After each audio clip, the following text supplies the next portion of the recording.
Two, 1, 2. Alright, mic check. 1, 2. Alright, I guess we're recording now. We live. It's your boy King Rush in the building, you know what I mean? Cause I stay sucker free. You know what I mean? Let's go. Alright, yo, we gonna get into this, man. We gonna get into Black Bolt in the Marvel Universe. This dude is like one of my favorite characters, man. Like, yo, this dude, he's official, like tissue, you heard? Alright. Now, yo, Black Bolt, he's the son of King Aegon. You know what I mean? King Aegon, you know what I mean? Like, due to Black Bolt's condition, he was exposed to the mutagenic terrigen mist. You know what I mean? Now this joint, it's like some type of it's not like the super serum, but it's like a pathogen of a super serum. So when this joint hits your body, right, through the atmosphere, whatever, it's gonna trigger uh whatever genes that's considered to be like a what's the word I'm looking for? Like like a mutant gene that enhances it if you have like a mutant gene. Now the thing is, when this joint hits you, right, this Terrigen Mist, it could either enhance your mutant abilities or make you or it could murder you on the spot. You know what I mean? So let me get into it with Black Bolt. Obviously, Black Bolt's bloodline is it derives from like a royalty bloodline. Know what I mean, his pops was like an official dude holding it down. Know what I mean, but Black Bolt, he has the ability to manipulate electrons, but his main power is his voice. Now, one whisper comes out of his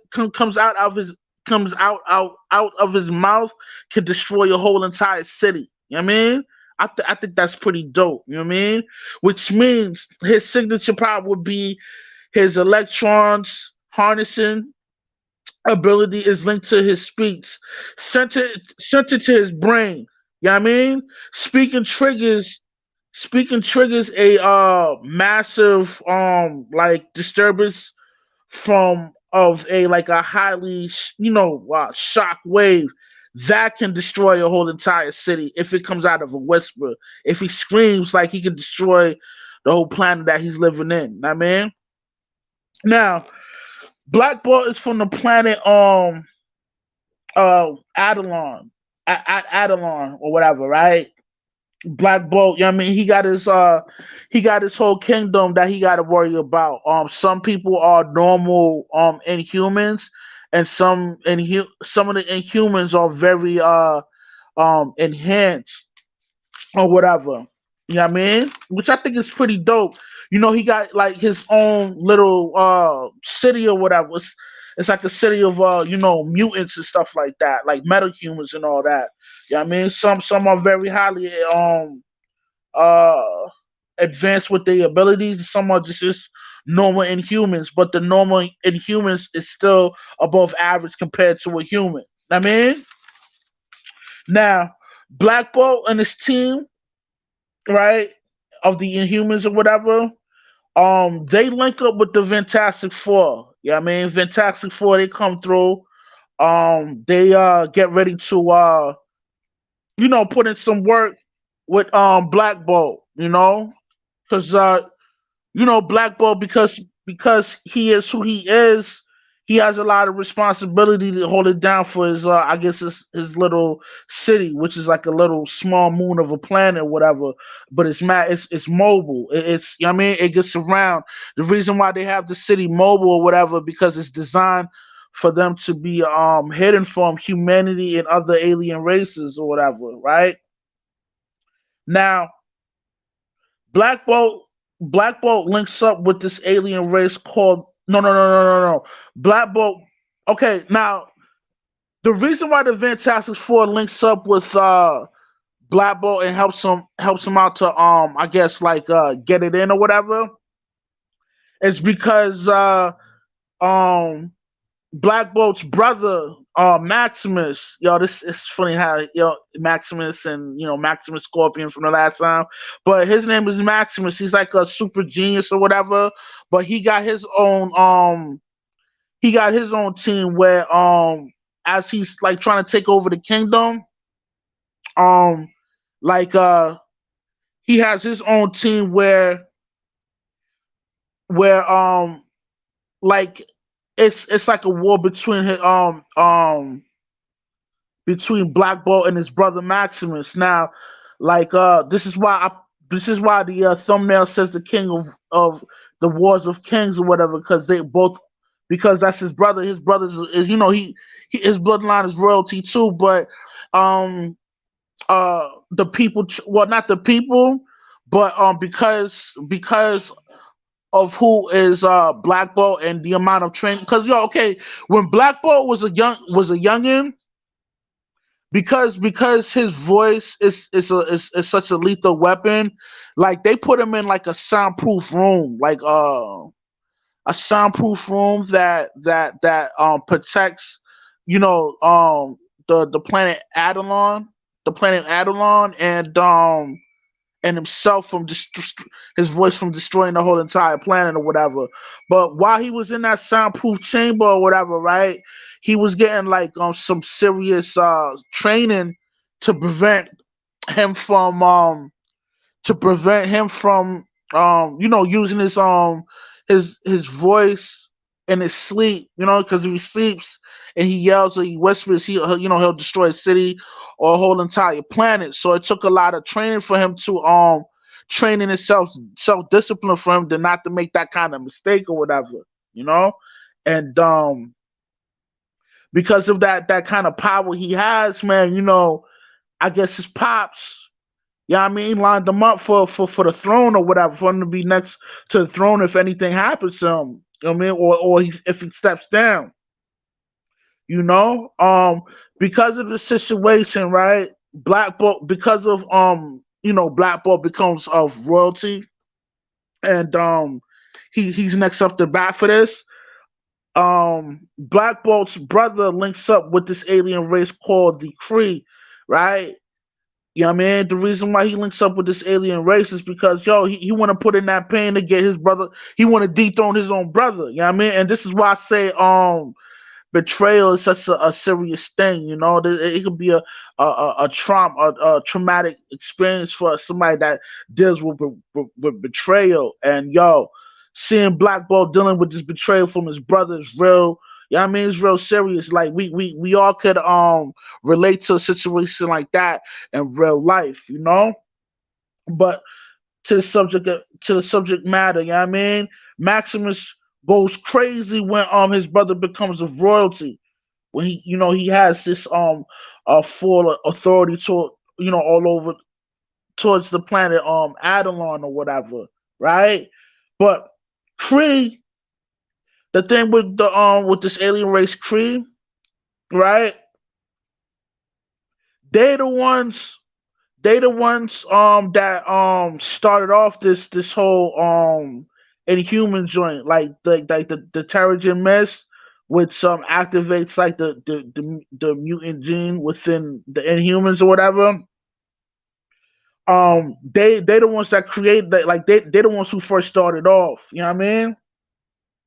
And well, not really first started off, but you know what I mean, compared to the Inhuman race, that's kind of like, you know what I mean, they did it before them, but the real people that really had it popping off is the Celestials. You know what I mean?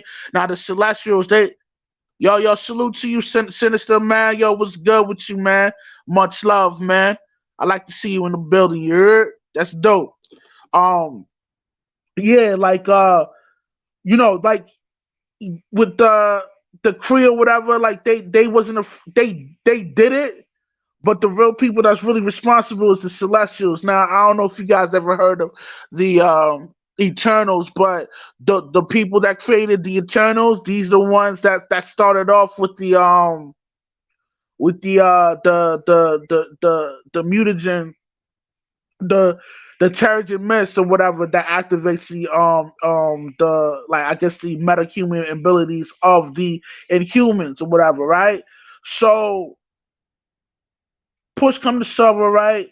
Now, like, yo, now these cats gotta you know what I mean, they gotta vacate the planet while they politicking with Maximus or whatever, right?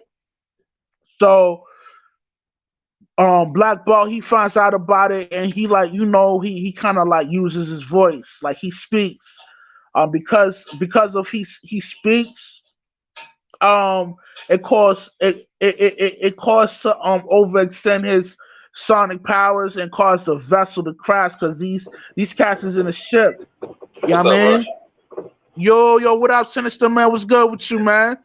Yeah, no, I'm just chilling driving. I didn't mean to interrupt you. Continue. Oh, no, no, no, it's cool, it's cool. I'm keep going though. Yeah, so yeah, these cats, they over, like, Black Ball, he overextended his abilities or whatever, his sonic abilities or whatever, and causes the vessel to crash.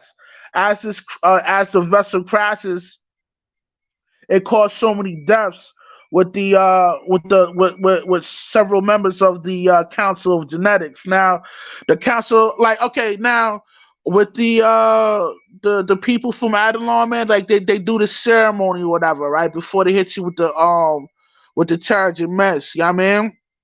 It's like a part. It's part of their culture. It's like a cultural thing, right? The councilman of It's like genetics. a rite of passage. A rite of passage. Yeah, yeah, it's like the rite of. Oh, okay, okay, yeah, it's like a rite of passage. But the thing is, like, it's either, you receive your abilities, right, or it kills you. You know what I mean?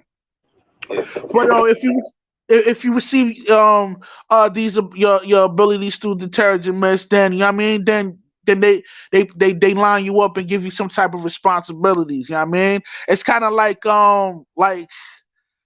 because you have inhumans, and then you got the inhumans that got like massive meta abilities or whatever. The ones with the meta abilities, they kind of treated better than the normal inhumans or whatever. But Black Bolt, he's a righteous king. He looks out for all his people. You know what I mean? Whether if they souped up or not. I mean, now, That's true. yo, um, Black Bolt, he also, like, the Kree is affiliated with the Super Scroll, like this, the not the Super Scroll, but the Scrolls. Like, the Scroll, they like an alien race or whatever. I forgot the name of the planet, but they're shape shifting aliens or whatever. So, which means, like, yo, they could change their bodies into whatever um um phenotype they want. If they want to be a human, a dragon, like they can do that. Now, People gotta think about it like this. They're basically a race of mystiques. If anybody's ever watched X-Men, it's like imagine a whole race of nothing but her, and that's the yeah, scroll. They could yeah. change. Yeah, they could change into anybody. Yo, that's a fact. That's a fact. And why they have this ability or whatever, right? The reason why the Celestials started off creating the Terrigen Mist is because they want to create, and they started off on Earth too with the Eternals. They was using humans as subjects to create like a metahuman army to fight off the Super Scrolls, because they, even though they didn't have a planet, them niggas was mad deep, so they had to figure out a way to start up another army to fight them niggas off. And that's why the Celestial created Terrigen Mist. Now, through the history of the Terrigen Mist, that's where the Inhumans came about. And really, that's how, like, mutants came about too. You know what I mean? Mutants derived from that same uh uh that same situation, but with a little bit of twist. It's like, yo, the mutants from Earth, like Wolverine, Beast, and all them niggas, they got the X gene. Know what I mean? And the people that's inhuman from the planet Adelon or whatever, like, they get the Terrigen Mist, and it cause them to become inhumans. Like, they don't got an X gene. It's just, you know what I mean? But Yeah, could you mind if whatever. I speak on this a little bit? Because I've Oh, been yeah, going yeah, yeah. Go ahead, go I was about ahead. 5 years old. Yeah. It's basically like if y'all don't understand what Rush is saying, the Inhumans they were made specifically. They were made for a specific function by the Celestials. Everybody with the X gene, like the X-Men and all them, they were actually just an experiment, an evolutionary experiment. and basically the person who's supposed to make sure that experiment succeeds is Apocalypse. So like kind of like how Thanos is like, he has a mission. Apocalypse has a mission as well: survival of the fittest. Evolution. So what I'm saying, they're kind of just an experiment, and when if that experiment fails, then they send the Celestial by the name of Exar to destroy the entire planet. Because they experiment, you're the guy who's gonna come and clean this shit up. So yeah, go ahead. Yeah, yeah, and because of because there's a comic portion where the Inhumans, they catch beef with the X-Men, and the reason why that came about, the Terrigen Mist was bodying mad mutants that had the the gene X, the X gene. Yeah, that had the X gene. The Terrigen Mist was killing off the mutants that had the X gene, so it could kill off people like the Wolverines and the Cyclops and all that. And by this happening, that will create more Inhumans. You know what I mean? And this is why the Great War popped off between the X-Men and the Inhumans. You know anything about that, Sinister? Yeah, I read up on it. I read up on it a little bit. One of the last things I read about when it came to the Inhumans, I am a fan of Black Bolt and Maximus and stuff. But one of the last things I read was during the Infinity Plot, where Thanos was coming to the planet to find his son, which was between the age of 23 and 27, to kill him. So Black Now, now, Bolt, which son? he had Maximus. Which son you talking about? Are you talking about Thane or the Yeah, other yeah, I'm talking one? about Thane. Yeah, Okay, Thane. okay, Not the other one. Yeah, yeah, I'm talking about Thane. And so yeah, so it was when Black Bolt had Maximus create that Terrigen bomb, and he had the entire city of Adelan. Just what I'm saying. This to me, that storyline showed exactly how beast Thanos was, because people don't understand, like Black Bolt can destroy a city by whispering. That's how strong his voice is. yeah. That's how And strong so his voice is. Yeah, yeah, when they cleared the city out, only Black Bolt stood there because Thanos sent the dude with the glaive in the Avengers movie, Corvus Glaive. He sent him to tell him, like, yo, Thanos is gonna come here, and he wants all the men between the ages of 23 and 27 here so he can kill them, because he's trying to kill all the rest of his children in the universe. And so they knowing that he was coming, Black Bolt cleared out the city, and only he stood there. And when Thanos said, "Are you gonna give me the boy or not?" Black Bolt hit him with a point blank fucking shout. Like I've never seen anybody take a point blank shout and still, like, he put his hand over Black Bolt's mouth. I'm like, this dude got a mouth that could kill a city, and you stopped that shit point blank. You took it point blank first, well, and then yo, yeah, like because of the deviant gene that Thanos yeah, possesses, that kind of yeah, makes him like a demigod, some type. You know what I mean? That's why yeah, he yeah. has the ability to harness the all six of the Infinity Stones, because Yeah. he's not just He's a Thanos is an offshoot, because you know how the Celestials created the Eternals. Well, they also they put like a hindrance inside of them, basically making it to where the Eternals can never attack the Celestials. They can never go against them. Like the thought isn't even like allowed to enter their mind. It's not like, oh, you guys aren't allowed to do this. It's like, no, they genetically aren't allowed to. But Thanos, he was an Eternal born with the deviant gene.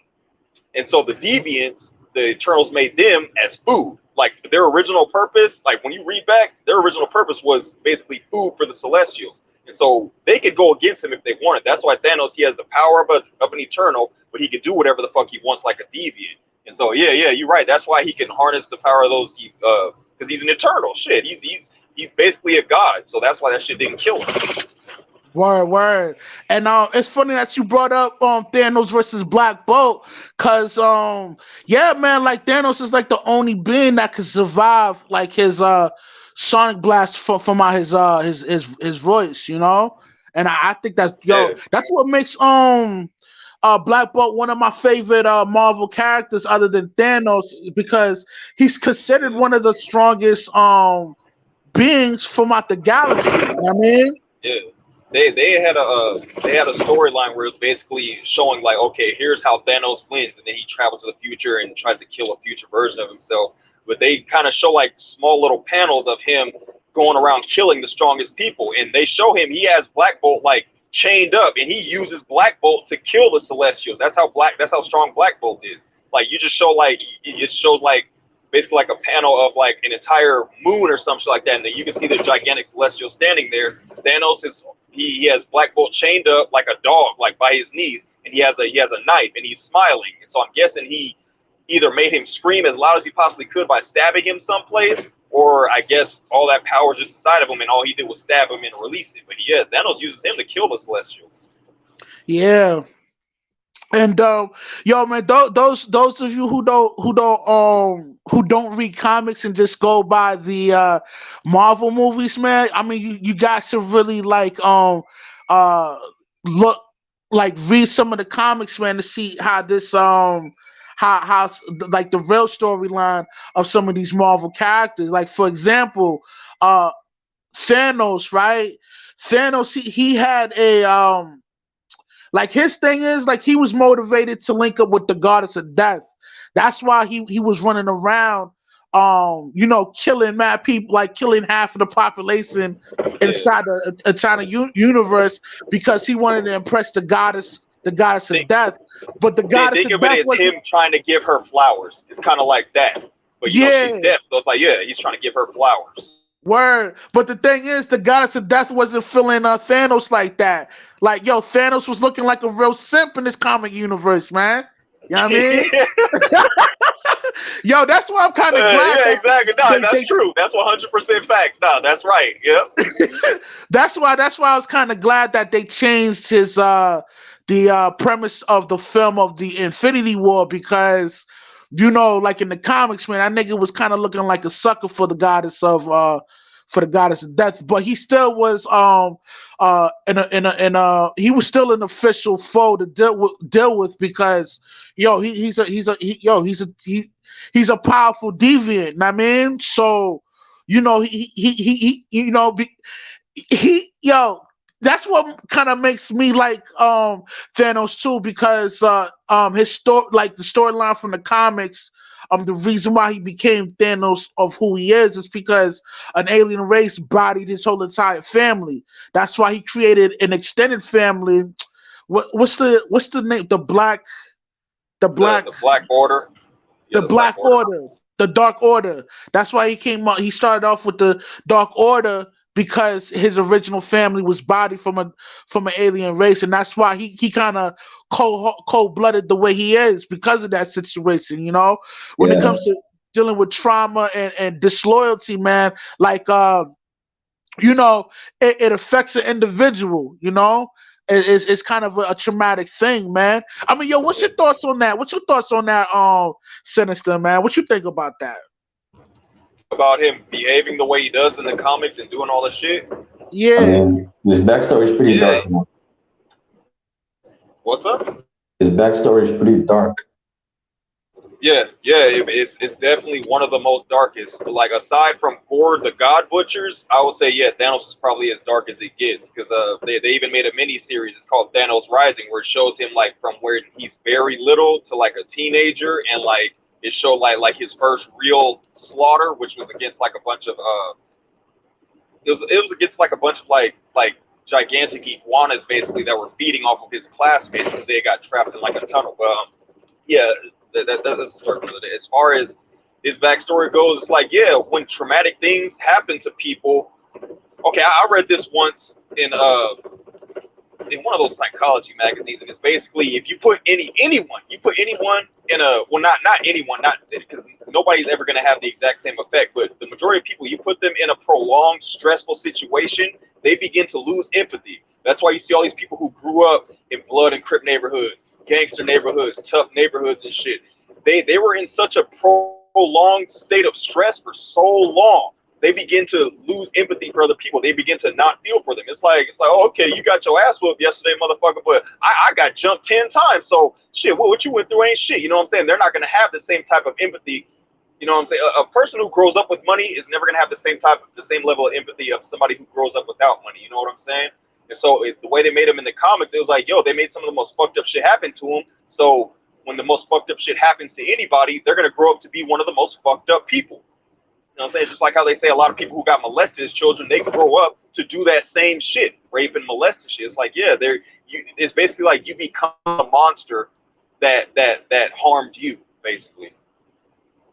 Yo, it's funny you use that because in the psych, in the psychology world, they call that anti-behavior. You know what I mean? Yeah, yeah, As kids that grow up in poverty and deal with certain circumstances within that environment, that it's considered to be antisocial behavior. But yeah, as a child in your teens, if you're not there's a serious moment within that timeline as a child, as a teenager, that you go through that molds your complete personality. You know what I mean? Even though as we age, yeah, we semi change, but this is like the core of your personality, and it can either sway you to be good or evil. In Thanos' case, some yeah, people would consider him to be evil, but uh, I consider Thanos a necessary evil. You know what I mean? Like, for example, right? You got a dude like Suge Knight that was, in the rap game. You know what I mean? In a sixth sense, like, yo, he kind of like had order within the rap game. But yo, when you take out that element of Suge Knight out the rap game, you have all kinds of crazy behaviors from some of these artists. For example, like, if Suge Knight was still in the game, you wouldn't have a lot of these rappers stealing money from hardworking people that's trying to get in the game. Know what I mean? Because a dude like Suge Knight kind of like stores order from that. Know what I yeah. mean?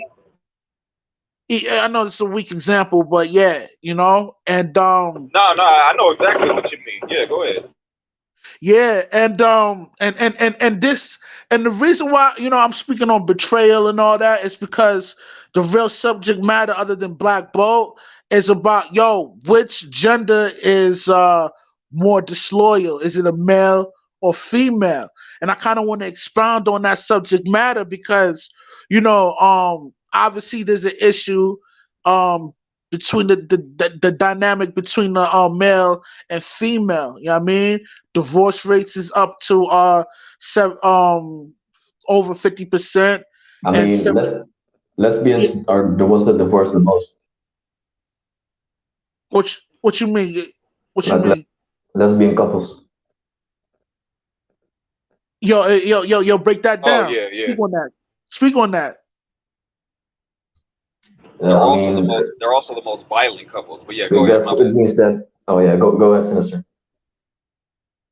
No, no, no. I was just saying they're also the most violent couples. But my bad. I didn't mean to interrupt. Go ahead. Yeah, true, but I mean, I guess that women are the ones that I guess I think initiate divorce more likely. I agree. I agree. And lesbian couples, it's like, yo, when I dealing with the lesbian couples, the reason why they're so violent towards each other is because there's no sense of order within that relationship. Know what I mean? That's I Yeah, mean, true. even though there is a authority figure in that relationship, which people will probably consider that to be the butch, but it's still a female, you know? Yeah. yeah, for sure. I Ultimately, guess. if shit gets super disrespectful, no matter which one it is, she always gonna look at the other one like, "Well, hey, you a woman just like me. I'll beat your fucking ass," and that's how the shit starts. So I'm just like, man, y'all, that's crazy. I guess Yeah, they are yeah, attracted to masculinity. yeah. I didn't catch that. Yo, repeat that. I guess they are attracted to masculinity, Expound on that. like a masculine figure. Like when you said that there's no real like masculine figure in the relationship. Word, word. Yeah, man, and yeah, and that's the thought, man. Like, yo, which gender is most disloyal? Yeah, I mean, from my experience in life and from the things I've witnessed in my life on planet Earth, I always see dudes keeps it official. Yeah, I mean, that's not all dudes, but majority of dudes, they're pretty loyal, man. I mean, what's your thoughts on that? I I would say, mean, yeah, for the most part, yeah, men are more loyal than women. More often than not, you see a woman leaving a man because he fell under hard financial times and shit like that, leave them for somebody that they consider to be better. They're not willing to stick it out between, just bullshit. Yeah, go ahead, bro. I mean, I guess women are more. I mean, I guess men will always be attracted to like younger, beautiful women. But like, if a man cheats, I guess I'd argue that he's still in love with his wife. But when a woman does the same, that she's not in love with her man anymore. I agree. I agree on that. I mean, Have, how many times have you guys heard, oh, he cheated, he's a dog and shit like that? But then when a woman cheats, you hear people say, well, what did he do to cause her to do that? Like, what did her husband do to cause her to cheat? Really? right, right. Nah, nah, you're totally right about that. And it's kind of like the male gets punished for stepping out, but even though it's in his DNA to have more than one female, you know. For sure, man. It's always been that way throughout history. And yeah, man, it's like when you when a female steps out, when a female steps out on the male, it's not the same. I mean, it's actually a lot worse than the Yeah. male. I mean, because a female, she's always on post nut clarity. You know what I mean? We're not. Yeah, You know, yeah, yeah. I'm gonna steal that. Yeah, I'm gonna use that shit. Yeah, exactly. yeah, it's like yo when a dude nuts, it's like oh shit, what the fuck was I doing? And he shakes it off, he keeps it moving, and this is why some females that get the illusion that they can bag the or lock in the overvalued male because that overvalued male is not on he's not functioning off post nut clarity, like he's kind of subservient to his lust, you know what I mean? And when he uses you when he uses the female for that particular event and he nuts like it's like he's like yo it's like that thing that animalistic feeling before he goes on his hunt it goes away because he had his release, and that caused Yeah. him to have that post nut clarity moment. Like, yo, what the hell was I thinking? Even smashing this chick. That's why a female can never understand why a dude steps out. She should be a lot more understanding because of this animalistic lustful energy he carries when he's not on his post nut clarity movement. I mean, which Well, what well, what's check. your what's your Yeah. guys' thoughts on that? Well, check this out because there was a study that was done that shows men physically need sex. And so you know how they say you take away one sense, the others grow stronger. You take away your sense of smell, your sight, your hearing is going to grow stronger. That Right. shit, like seeing as how we literally physically need sex, once that need is satisfied, the other senses, i.e., post nut clarity, get stronger. We begin to think more clear. And so yeah, that's why a lot of times dudes will be like, man, why the hell did I fuck her? It's like, yo, because that shit was on your brain. That was all that was on your brain. It's like we're genetically designed that way. And so it's like, okay, once one need is satisfied, you know what I'm saying? Then we're free to think about the others more deeply. And so, yeah, man, no, you're absolutely right. You're absolutely Yo, right. and They, it's they, and it's fu- and it's yeah, funny you say like taking away certain senses. Like yo, if a dude that's equivalent to like if you take away sex from a male, that's where transmutation come about. Like because you're not focusing your sexual energy on just smashing chicks, you can yeah, focus it on starting up a business and you just super Yeah. focus on that. I mean I that's mean, equivalent to taking away one of the senses, which is your sexual, I mean, there's, yeah, urges. yeah. I That's mean, true. I just want to yo, say there's like a Japanese term for personal clarity. It means Kenja time, which translates to wise man time. wow, wow, Uh, yo, that's deep right there, man. yeah, Yeah, yeah. man. So it's like, oh yeah, go ahead, Sinister. No. I was agreeing with it. I was saying, yeah, man. I was agreeing with it. Go ahead. Yeah, man. Like, like we do certain like our behavioral patterns for certain things. We do certain things to for survival. A dude that's why a dude is constantly on his on on that's why a dude needs to satisfy his sexual urges because like you know what I mean it's designed for us to procreate and be fruitful within this earth, you know. Right. Right. Yeah. It's like why do you think females outnumber us? It's like, bro, like, because I mean we're genetically designed to, you know what I'm saying? That's why a lot of times like it might sound a little bit selfish to women and everything, but it's like you gotta think about it like this. Men give up something too. We're giving up, like, for a man who's with a girl, whether they're married or not, if he's with you and he's absolutely loyal, you got to think about it deeper. He's actually going against like his biology because he cares about you so much. He's going against what he was genetically designed to fucking do.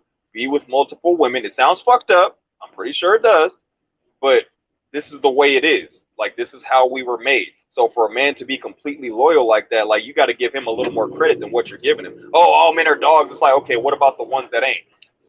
You know what I'm saying? You're going against they went against their own biology for you. What have you done recently besides give up the pussy a few times? Like, I I don't know. think It might sound kind of fucked up, but that's the way it is. I think Oh that's literally the reason for marriage, because like you have to Yeah, promise your father to take care of the woman. yeah, from death to his part, and those vows. I feel I don't want to. I see that women don't really hold. They kind of look over that promise, from death, from rich or poor, death, what I mean, until death to his part or whatever. Like those are some serious vows that you know yeah, uh women kind of overlook, but within their what's the word, hypergamous nature that's on steroids, like if the male that she's if the mate that she's dealing with at the moment is kind of not at its peak, she tends to look for a better situation. You know what I mean? yeah, And For sure, man.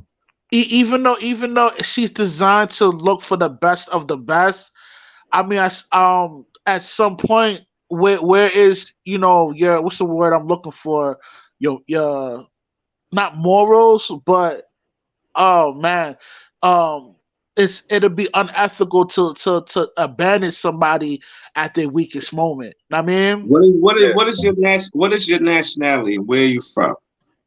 who me? Yes, where are you from? Your I, parents. I'm from. I'm from. I'm born and raised in Boston, Massachusetts. My mom's from New York, but my father is a Haitian that was born and raised in Central America. There you go. I knew you was a foreigner.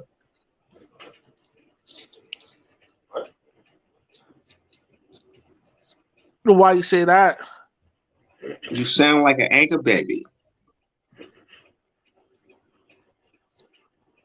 Okay. Like I don't want to be an asshole, but like, yo, if you're making a promise to somebody in front of a divine God, you should take those vows seriously. Like you shouldn't just take it lightly. For Just sure. because your animalistic self wants to move on What to are a you better talking situation. about? What are Yo, you George, talking there's about? there's literally a What's your term for point? what you just said. It's called a monkey branch. I mean, just because just because you're designed for self-preservation, it'll be unethical to leave somebody that's in their weakest moment. I mean, I got a question. I mean, Is I it can't really blame is them. it one yeah, is it 100% possible that two people from two different countries, they just simply can't fall in love? It's always, oh, let's make an anchor baby? Because unless it's 100% possible, I'm going to go ahead and say, yeah, I doubt he was an anchor baby. That was actually kind of disrespectful and just out the Well, blue. where are you from, sir? Oh, I'm from California, born and raised. Where's your mom and your dad from? California. So you're FBA. You still there? You're saying that you're FBA. You're a foundational Black American. That's what you're saying. That's what you want to call it, I guess so. Well, you have this guy over here babbling, and no one knows what the fuck he's talking about. Is what I'm saying. I understood him. I know what he's talking about. Yeah. Yo, you sound like an old head, man. You know, and He said nobody understands what he's talking about, but it seems like plenty of people understand what he's saying, but For you're sure. not. And I always say, if you can't keep up with the conversation, it's always best not to join in and maybe go sit at the kiddie table.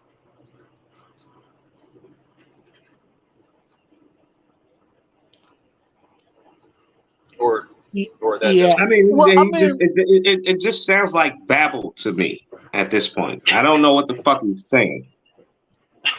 listen, man. I get it. You know, you're old head that can't uh integrate with the new. But this is how things are. We we analyze things. We look at it from a logical perspective, and the best thing that we're we're to yeah. Go ahead, Kev. Go ahead, Kev. Because it's kind of like throwing me off my own game. But Right, you're just babbling. Nah, man, we yeah, understand. He's gone. All right. yeah, that dude was a That was nuisance. that was random. Yeah. All right, okay. Damn. Yeah. I don't see, like, with this guy. He's trying to make a wedge between people that's not found, like the FBA foundationally Black American. Like they trying to separate the FBA from people that's not that's Black but not born in this country, and that kind of energy separates us. And even though I'm not a full blown FBA, I do love my FBA brothers. You know what I mean? Because wherever in the world we go, I'm looked at as a Black man first. We Um, all came from the slave ship, so yeah, so yeah, like that kind of energy. Like I don't like that kind of energy. I want us to remain united, man. Know what I mean, so if you're a brother from Jamaica, or you're a brother from Panama, Dominican Republic, and you're of ethnic, I would consider you my people. You know what I mean? Like, yeah. same I'm sort of that struggle. way in a sense. If you if Yeah, you about if you about actually building, if you about actually handling your business, if you about not simping to these hoes, hey, I have no problem calling you a friend, straight up. yo, likewise, man. And this is why the the white race have has been on top for so long, is because they have that understanding. Whether or not culturally they might be different, Yeah, but they they see do themselves as understand. brothers. Huh? Yeah, they see themselves as brothers. Like whether you're from like Europe or from Australia or America, like yeah, this is literally the same thing you're saying. Yeah, Yeah, so they have an unspoken um rule that they work amongst each other, and they move as one accord. um that kind of energy that disrupts from us from be able to do something, to be unified and handle adversity together, because it's better to deal with adversity with a group of people than doing it by yourself. And most different cultures, they understand on how to do that. I mean, but yeah, I guess. yeah, man. Pretty much, man. Damn, man. I was Sinister and Dip.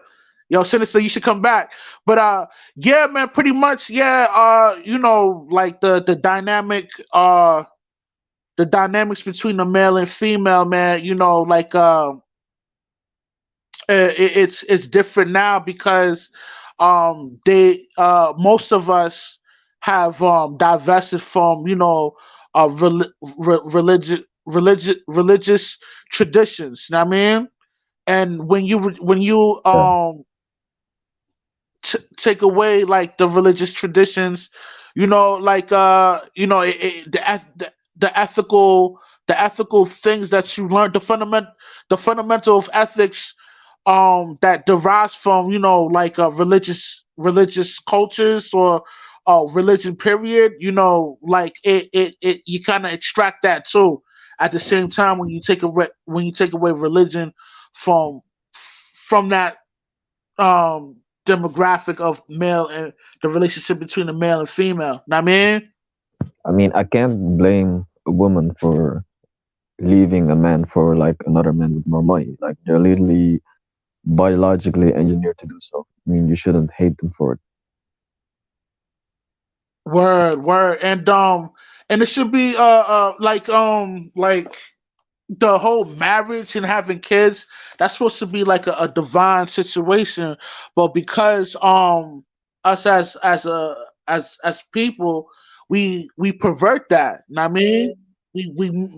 We misuse um the sex portion of it. Uh and from both sides of the gender. The male, he kind of, he kind of does what he does, and the female should have more discernment on how to choose. She should have a better discernment on how to choose a, a good mate that's gonna stick around, and take care of his business. And I think that's one of the most important things that females should do is learn on how to choose a great mate. And and with the male side of it, dudes should learn how to be more masculine, and handle their business. Because of due to the mass medias, and other factors, that kind of disrupts that divine order of things, between the relationship of the male and female. I mean, and Yeah,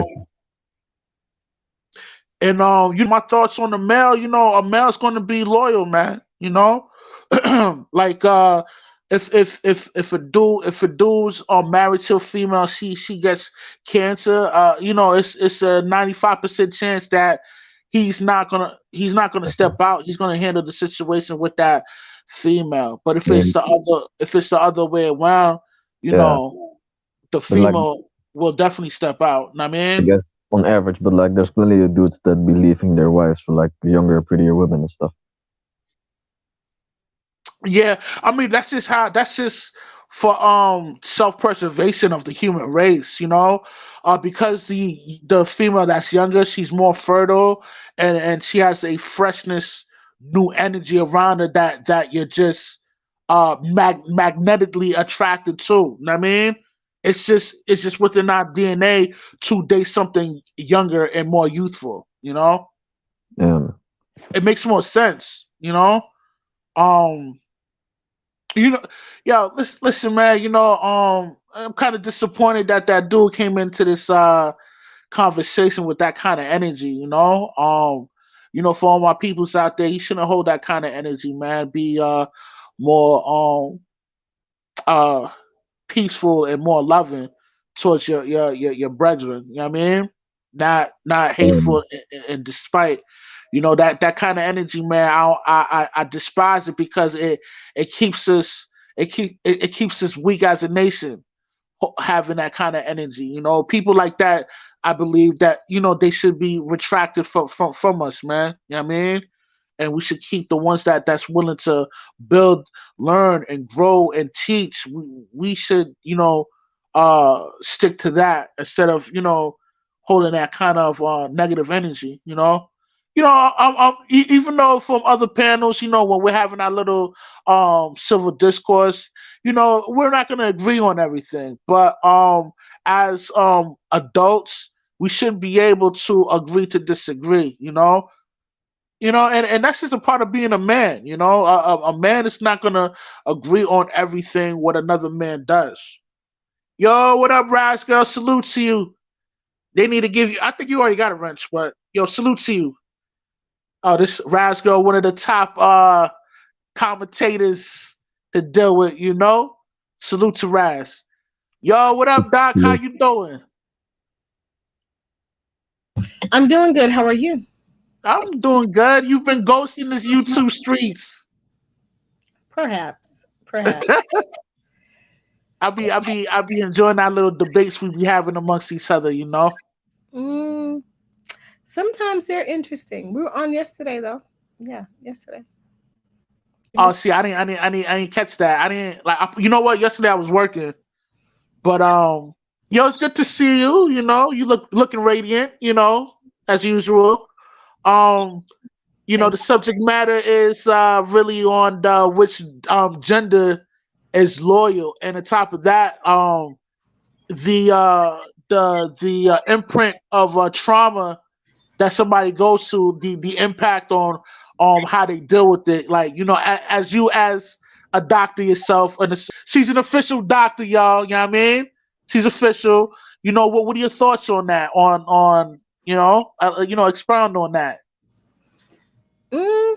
Well, I think everybody has their own individual perceptions of people, and they're valid because your experiences guide your perceptions or the way that you see the world, essentially. But I think loyalty is sometimes you don't even know what loyalty really is. It comes up, and you have invisible loyalties that are in your system, in your family, and your friends, the way that you move in your work environment, in a lot of places. So everybody to some degree is loyal. It's just about how you see loyalty, like how you view it, how you define it, and how you're able to healthily construct your responses to the loyalty you find that you have to those different components that you're tied to. So I think when people have negative experiences in relationships, or they observe negative experiences, from other people's relational experiences, right? Right. They feel betrayed, and as a result, they blame and a whole subset of people, for that Right, one. I get it. Yeah, like for example, when a man is done bad by a woman, like for example, he might do women wrong his entire life just because, for example, he got his heart broken once. Yep. And just because she has a vagina, he's gonna blame every woman, and he's gonna say that every woman is disloyal to a certain extent. Maybe they have to be pushed, but they are all gonna have some level of distrust that shows up for them in relationships or whatever. But I think it's all perceptual, and I think that when we're taking it in context properly, what has to happen in relationships in order for especially Black people to connect in a more authentic way, the facades have to come down. You see the word narcissist and narcissism coming up more frequently than ever now. And the reason is because there are so many facades. Like, people wear so many masks. They don't show their true selves because their true selves have been rejected time and time and time and time again. Right? And so when they show up for a relationship, they're just trying to toe the line and be the person that person they think that person wants them to be, so that they can gain some level of headway with them and get the relationship that they want, or be with that person for the reason they see that person adding value to them, or in the way they see them adding value to them. So what happens is, over time, the veil comes down, the true them comes out, and then people start to feel betrayed yet again. And they look for things. You start nitpicking and you say, oh, that person ain't loyal because they're not doing these things that I expected them to do when the fake me was shown. And now the real me is showing. You see what I'm saying? So both people feel kind of played, and then they start saying, oh, you're gaslighting me, or you're a narcissist, not knowing that even though people have some narcissistic traits, it doesn't make them, A you know. narcissist. And like, people, they throw that word too lightly around because you have to be diagnosed to be considered a narcissist, even though you may have certain attributes of it, you know what I mean? But it doesn't necessarily means that you're medically diagnosed of being that, you know what I mean? And I just think people just use that word way too much, They you For do. know? sure. People have a misunderstanding of what narcissism is. For sure, like there's, for example, like a woman that, for example, calls all her exes narcissists. Like that could be an example of like using the word too lightly. What's You going said on, a guys? woman calling her exes, all of her exes, narcissists. Is that what you're saying?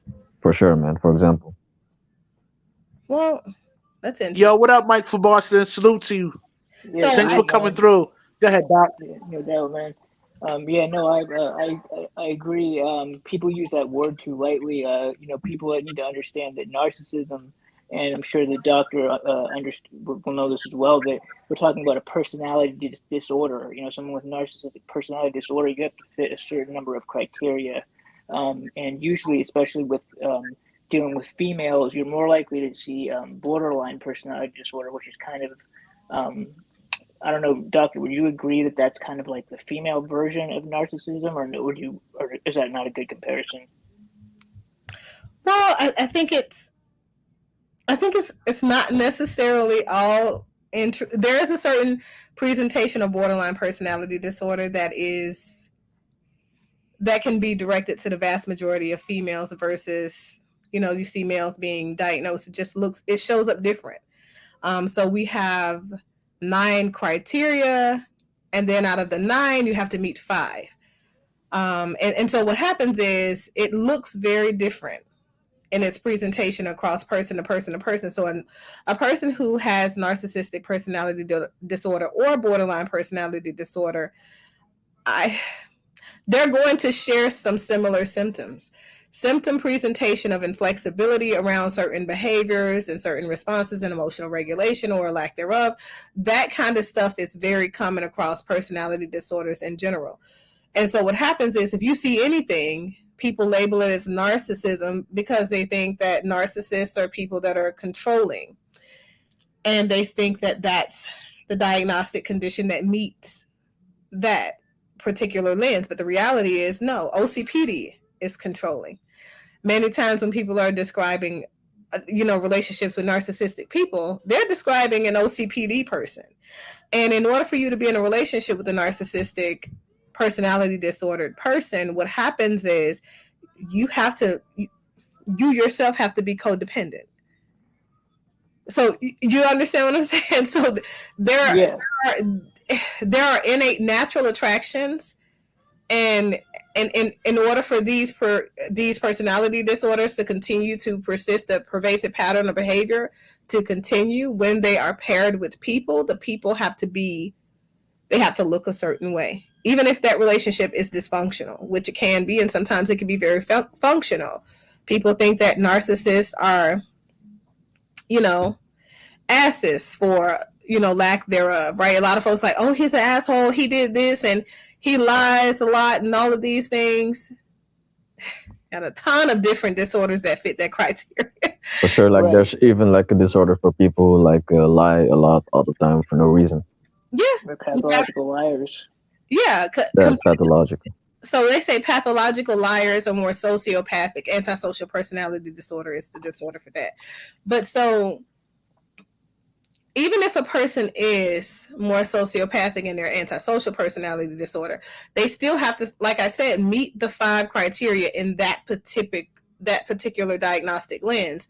And some people can have multiple diagnoses all in one subset and still be walking around living their best life. But the diagnosis does not define the person. The person is still the person, and the personality congruence or lack thereof is what speaks to the fact that there is a clinical diagnosis there. Now, when you talk about borderline personality disorder, Mike, to go back to what you said, the reason you see more women diagnosed as borderline personality disorder and you see a certain presentation, which is kind of across the board, especially around women who have trauma, is because the lying or almost delusional thinking and things like that, that stuff is a part of a person that had to find a way to survive in a very difficult situation. And what happened is those patterns of behaviors continue to show up in the rest of their life as they move through the other developmental cycles and see that behavior as beneficial. You understand what I'm saying? Yeah, so you're talking about the trauma they may have experienced. 'Cause I know a lot of people with borderline personality disorder experienced some kind of either abuse or trauma is when they were growing up, or that's what they say, at least the statistics say. All of them. It's almost like it's a diagnostic indicator. So that has to be there. The trauma specifier has to be. So when we look at diagnosing, there are what we call rule outs. So even though a person may look like they meet this criteria, it's a rule out if they had this particular type of issue presenting. If Yo, Doc, they got a question for you on the chat. They want to know, do educated women shoot themselves in the foot when they inform men about educational accolades?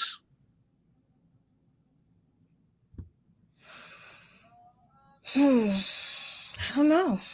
I can't necessarily answer that honestly, because I think on a person to person scale that's different. But if you asked about my personal experiences, I'm gonna say no, because that's not something that I talk about passively in conversation, because my accolades have nothing to do with my social relationships. So Right, but when the female leads with her accomplishment, and she's engaged in this conversation with an I guess a quote unquote high value male, wouldn't that be a turnoff to the male, because she displays somewhat of a masculine attribute while she boasts about her accomplishments in life? I don't think men care about that. Like what a That's not woman's really a educational masculine background is. attribute. Like that's, I mean, just because someone's educated, that's not. I wouldn't consider that masculine. Like I only like a male who was like really feeling inferior would be like intimidated by that. I feel like, you know what I mean. Like if that was like a turnoff for him, if it was an actual turnoff. Well, some men are, some men are attracted to education. Should I say intellect, right? So it doesn't mean that a woman is formally educated. It means that she's intelligent. It could be from life experiences. It could be from life experiences through her educational, formal education, informal, whatever. So attraction is it's also,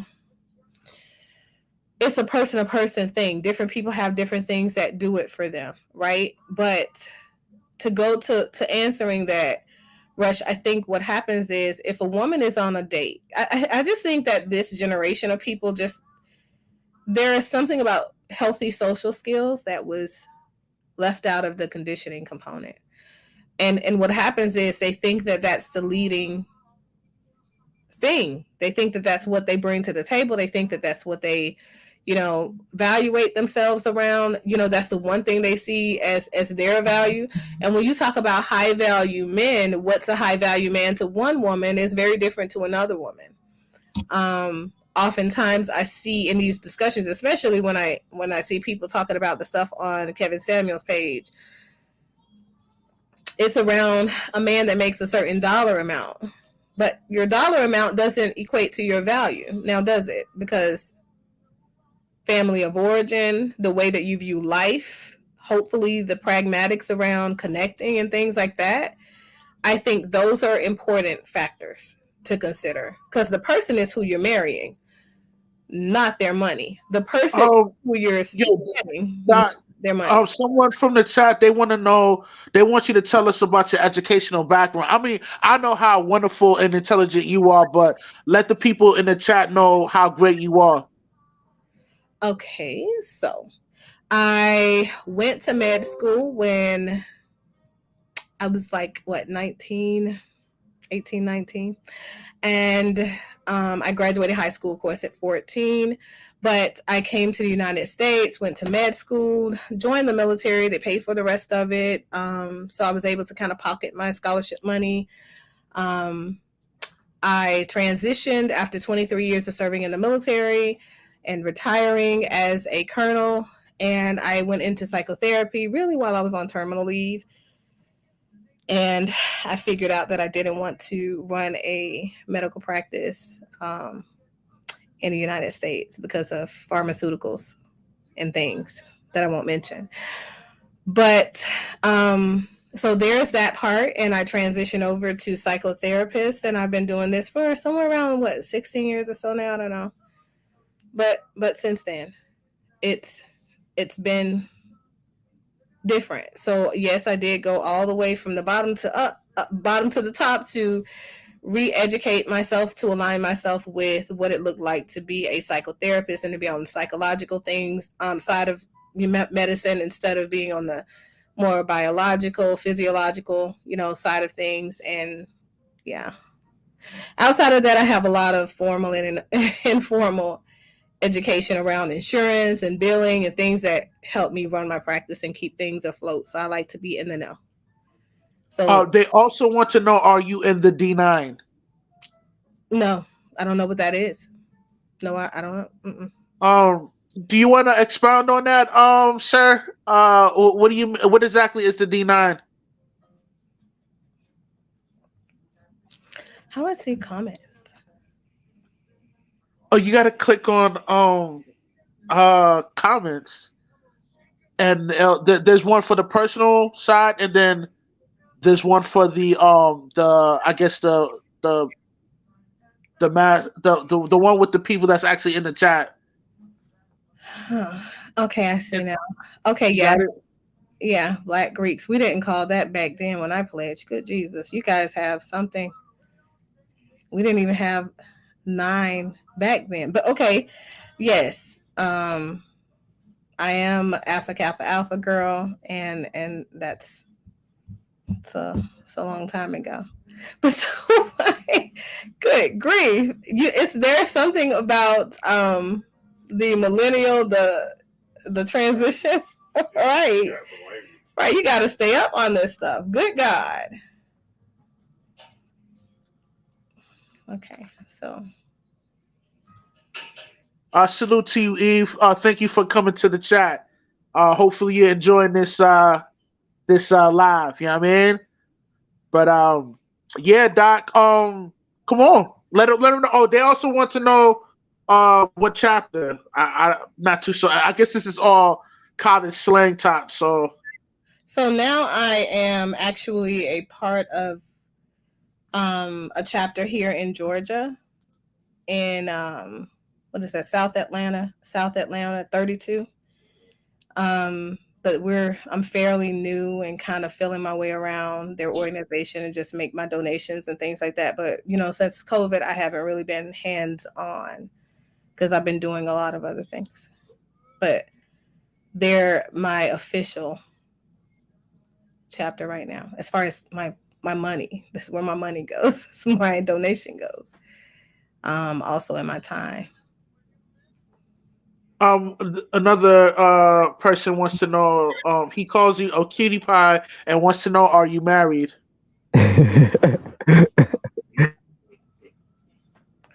Good God. Yes. Yes.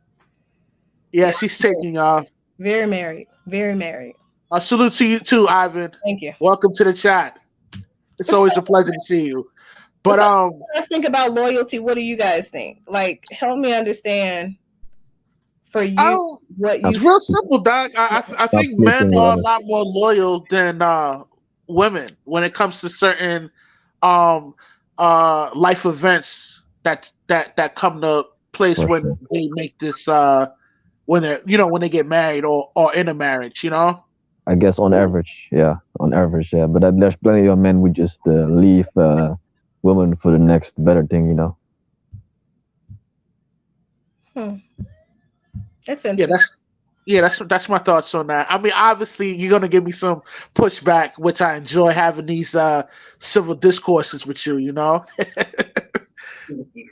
I So think I know you don't agree on that. So come on, talk to me, Doc. Ah, I think people. He said, "Is she happily married?" Jesus.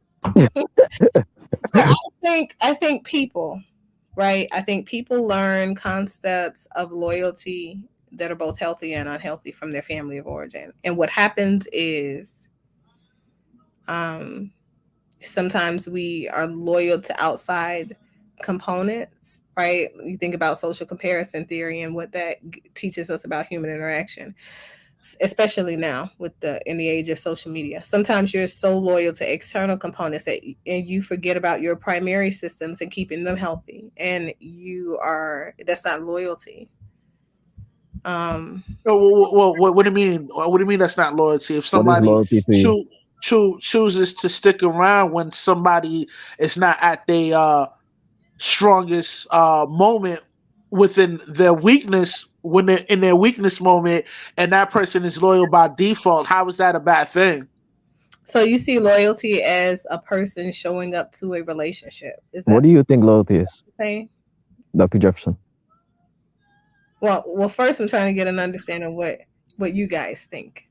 I mean, I think it's not sleeping with other, yeah, Oh, so you're not talking sleeping with other men. I mean, yeah, we could factor that in. We could factor that in, but because you can be loyal and to most your friends. You're not having sex with your friends, right? So we're talking. If we're talking about fidelity, fidelity is a whole different construct. I mean, to me, fidelity is loyalty. That's in my understanding. It could be a subset of loyalty, sure, but on an expanded scale, loyalty is your mindset. It's more so of what guides and constructs your commitments. It's you honoring your word. It's staying true to what you feel is important, right? It's you not allowing anybody to invade on that space that you hold for yourself and others. You see what I'm saying? And the others being the people that you're committed to in that relationship where loyalty shows up. So it's a lot of things. It could be a lot of things. It's not just you having sex with somebody, because if that's the case, one would say people that are in polyamorous relationships, polygamous uh, relationships, they're you, not loyal to you, one another. I I, mean, I guess if both people are okay with it, I mean, I guess that's also an understanding of loyalty. I think fidel. I mean, fidel for a female to be committed to a male and not step out on a male, I think that's how she shows her loyalty. But the male shows his loyalty by taking care of her, and the taking care of the female, of giving her a place to stay, giving her Providing. money, and etc. I think that's how a male shows his loyalty to a female. And a female shows her loyalty to the male by being loyal and not stepping out. But in today's in this today time in today's daytime, the modern woman can't even do that. That's just from my observing on some of the behavioral patterns I've seen some of these female pull on a lot of guys. I know you're gonna give me pushback, Doc. So so wait, first I want to hear from the other young man. Do you agree? Like, are you guys on the same wavelength? Or I 100% agree, man. A man shows his loyalty by providing, and a woman shows her loyalty by fidelity. Yeah. huh, that's Come on, interesting. Doc, don't be shy. You never shy when you're on your show, so come on, go ahead and I just speak. find Go ahead that and speak. I just find that to be interesting. I just think that sometimes males, you guys think you think in a different way than most. That's not what you really want to say, Doc. Come on, man. What do You you can want go to ahead say, and give it a buck. Dr. Jefferson? Go ahead, Doc. You can cite your thoughts, man. No, I'm processing, right? I'm processing what it is that you guys are motivated to think or feel loyalty is, right? So cuz that's what really guides and constructs kind of the directionality of the conversation around loyalty. What are your experiences? And so if you guys feel like there is a competitive component or a lesser than or more than, right? Um idea of what loyalty is and how it shows up in relationships, what happens is oftentimes you find yourself missing the bigger picture because you can't really show up for your partner. You can't really be loyal to the relationship because your relationship loyalties and your partner loyalties are two separate and indistinctive things. And that's oftentimes why black female to male relationships, that's why they fail.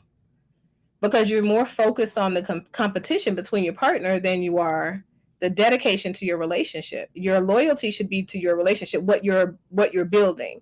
If you think about your relationship as a living, breathing, moving biological component thing, right?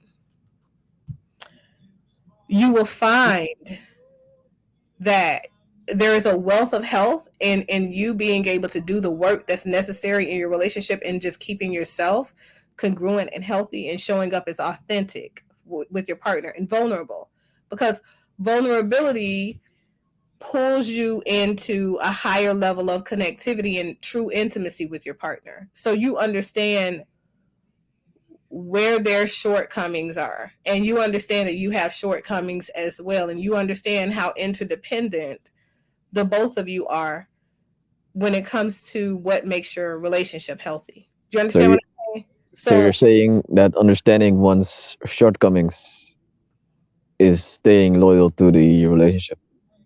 Yes, being able to approach and understand, examine, come into a place of acceptance, Being codependent. reconstruction, right, around those shortcomings. That's what shows loyalty, because what it says is that you're committed to a purpose greater than you, collectively for your partner, with your partner. That's what loyalty really is when you're talking about female to male relationships, even male to male and female to female relationships.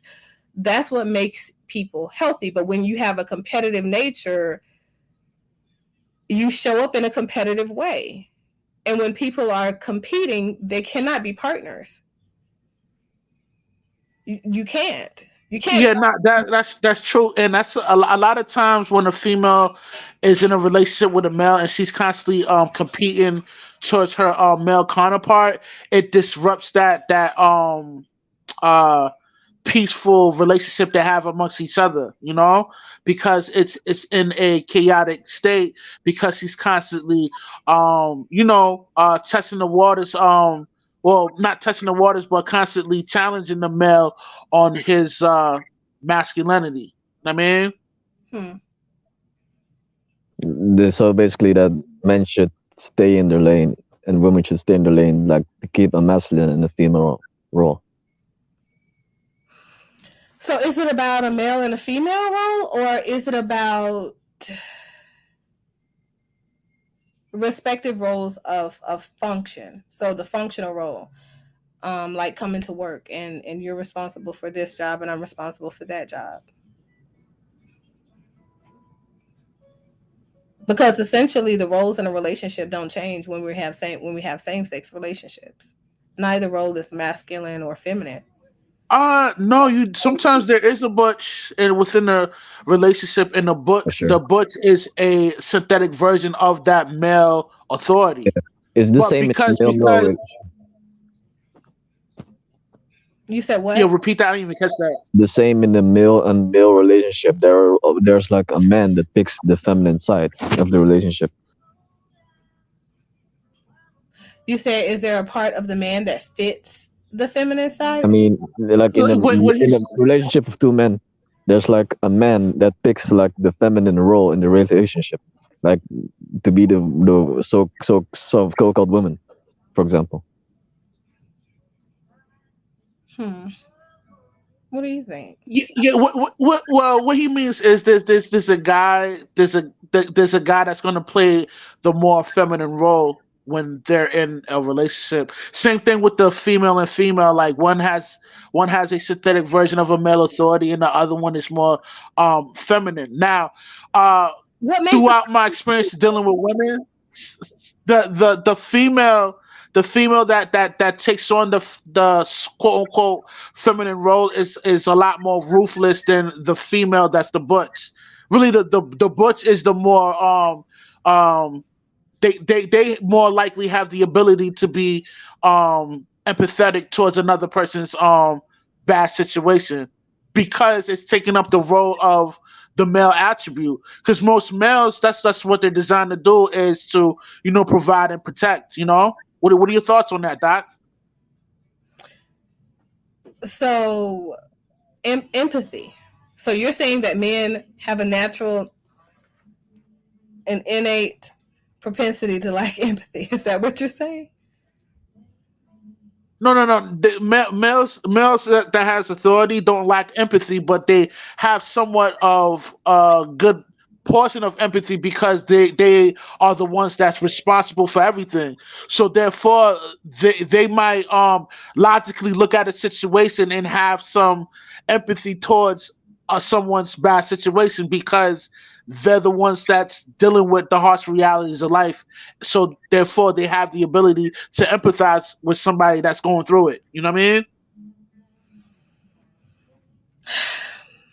It's an interesting perception, I think. Doc, don't be shy, yo. Push back. Go ahead. No censorship, It's you know. cool. It's cool, man. I find it interesting because the thing is, like, what you guys assign as feminine characteristics or masculine characteristics are really just different roles in the relationship. And to be honest, both males and females, right? Both males and females have natural masculine and feminine traits because there are hormones that are the exact same in a woman that are found in a man. Exact Hold same on, hold on, hold on. found Doc, in a Doc, yes, we woman. all know females might have a small portion of testosterone within them, but majority is the estrogen within them, and that's what its physiology does. And for those of you that don't understand what the word physiology is, it means like the functioning within inside the anatomy, like its functioning Yeah, portion. like I mean, estrogen are feminine hormones, testosterone are like masculine hormones that make the guy act like the way he does. Interesting. Give me an example of that feminine thing. Is it wearing a dress that'll do it for you? I love this. This is so interesting. nah, because it's like, yo, the more female has estrogen, the more most likely she's gonna be feminine. For example, like if a dude drinks what's the silk milk, if he drinks enough of that, he Soya he milk. might grow some breast because there's a large portion of estrogen within that silk milk. You know what I mean? So Yes. obviously it's Good well, God. come on, Doc, come on, man, go You ahead mean and the push soya back. milk, right? Well, I think that's an interesting theory. That's a lot going on. Yeah, it's an interesting theory. Yeah, So that's where the insult like soy boy comes from, you know. so I've seen there is a lot. Oh wait, I didn't even see your question. What's the name of my chapter? This new chapter is what Omega Psi Epsilon Omega Omega. That's what it is. For this new chapter. But yeah, are you interested in pledging? But so let me go back to this. Let's go back to the conversation. So as a person who has facilitated services, assessments, and continuation of services and written confirmation or approval letters for people who have went the process of gender reassignment. The Just because a person presents and has a lot of estrogen and a lack of testosterone in their system doesn't mean that they feel masculine or feminine. I've seen lots of people go into gender reassignment and they leave their hormones just as they are. And the only reason they decide to take hormones in the end is because they're trying to increase the hair growth for facial hair and, things like that. And there are plenty of women who have a tremendous amount of testosterone, higher than men, 17, 18. And I think it's because it's the they're very food. feminine. And they're very feminine. No. I'm not just talking about here in America. Yeah, you can say that in America. I mean, I've seen it in countries where the only option is natural. But that's not the majority though. That's like kind of an anomaly, you know. Not really. Not really. Not So really. you're telling me, oh, so okay, 50% of women within the United States or within the world, they're most likely to have a large percentage of testosterone in them. No, there isn't. We haven't really conducted a particular study that says that the propensity of women with raised testosterone levels are XYZ, right? Because there's no reason to do that, to scale the science around it. Because we would much rather scale the science around behavior and hormones, right? So because a woman has high levels of testosterone, it does not mean that automatically she's going to be more masculine in presentation. They can still present as very feminine, and things like that, but their testosterone is just it's just high. Some people, it's just, roll of the dice essentially. But that's not the leading thing. Social, cultural, biological, all of these components influence the way a person shows up. That's right. And so gender roles are essentially something that is conditioned secondarily outside of hormones, hormone production, creating the child inside the mother's womb. And to be honest with you, what a lot of men consider to be masculine is now toxic in their masculinity because they're trying so hard to put on as what society identifies as a strong male presence, and what society deems to be acceptable or expected from a male. When men stop I, trying to toe the line and they just show up as authentic as who they are, and genuinely confident instead of pseudo confidence, there will be more formidable men. For Aren't women attracted to like toxic to masculinity though? You said what happened? Aren't women attracted to like toxic masculinity though? Some women, some females. I'm gonna give you some pushback, Doc. I think most women, not like you, but most women, they are attracted to males that are emotionally unavailable. Oh, I'm not gonna say that that's not a truth, because that's the truth. That's very much a truth. Do you know why though? You're the doctor, so I'm gonna leave it up to you to explain it. Go ahead and give your breakdown. It's because they have trauma. So think about it. What happens with if you're in a person that is emotionally healthy and they show up emotionally congruent? They see you. They see you. They see all of you, including the parts of you that you are so committed to hiding. They see you. And because they see you and you're not ready to see yourself, you're not ready to reveal your parts of yourself to the rest of the world either, because you don't even want to see you for who you are. That could be detrimental to their emotional health themselves. It's self-preservation. So it's them selecting the person that is equally or at least a little bit damaged like they are, so that they have what they consider to be a healthy relationship. It's called healthy dysfunction. You ever seen a functional alcoholic? That's what it is. Uh, I'm right here. yeah, I've seen I'm plenty of Justin. those. Yeah. But Lots of clients, and they're taking in 3/5 at night after work. I mean, And I mean, just because you have a few occasional drinks doesn't make you an alcoholic, though. not few occasional, every day. It's a pattern. That's what makes a person, substance use disorder. Has to be a continuous, pervasive pattern of behavior, regardless of what financial or legal issues that they experience. They're going to I, continue in this behavior. And alcohol withdrawal, DT, a history of DTs are it tells you that that's what you're dealing with. I kind of agree with you on that because most females when they're in a relationship they tend to sabotage the relationship just to keep them stimulated to be within that relationship.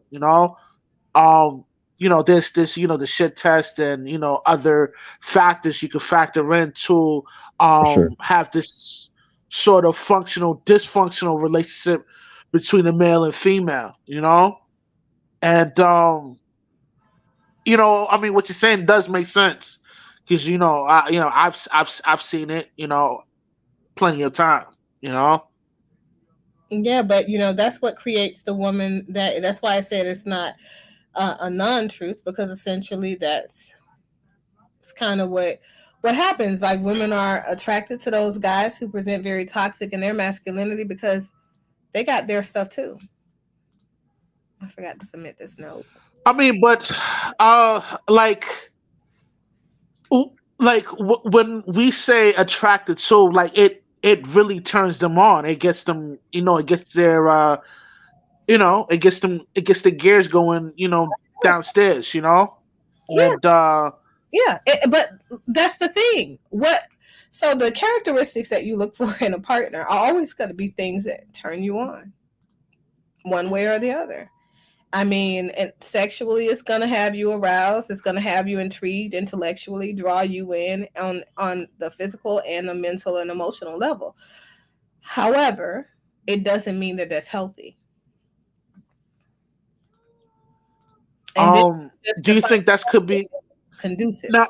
Let me say this real quick. Now, a lot of times, especially if the female's aesthetically inclined to pull this off, she would tend to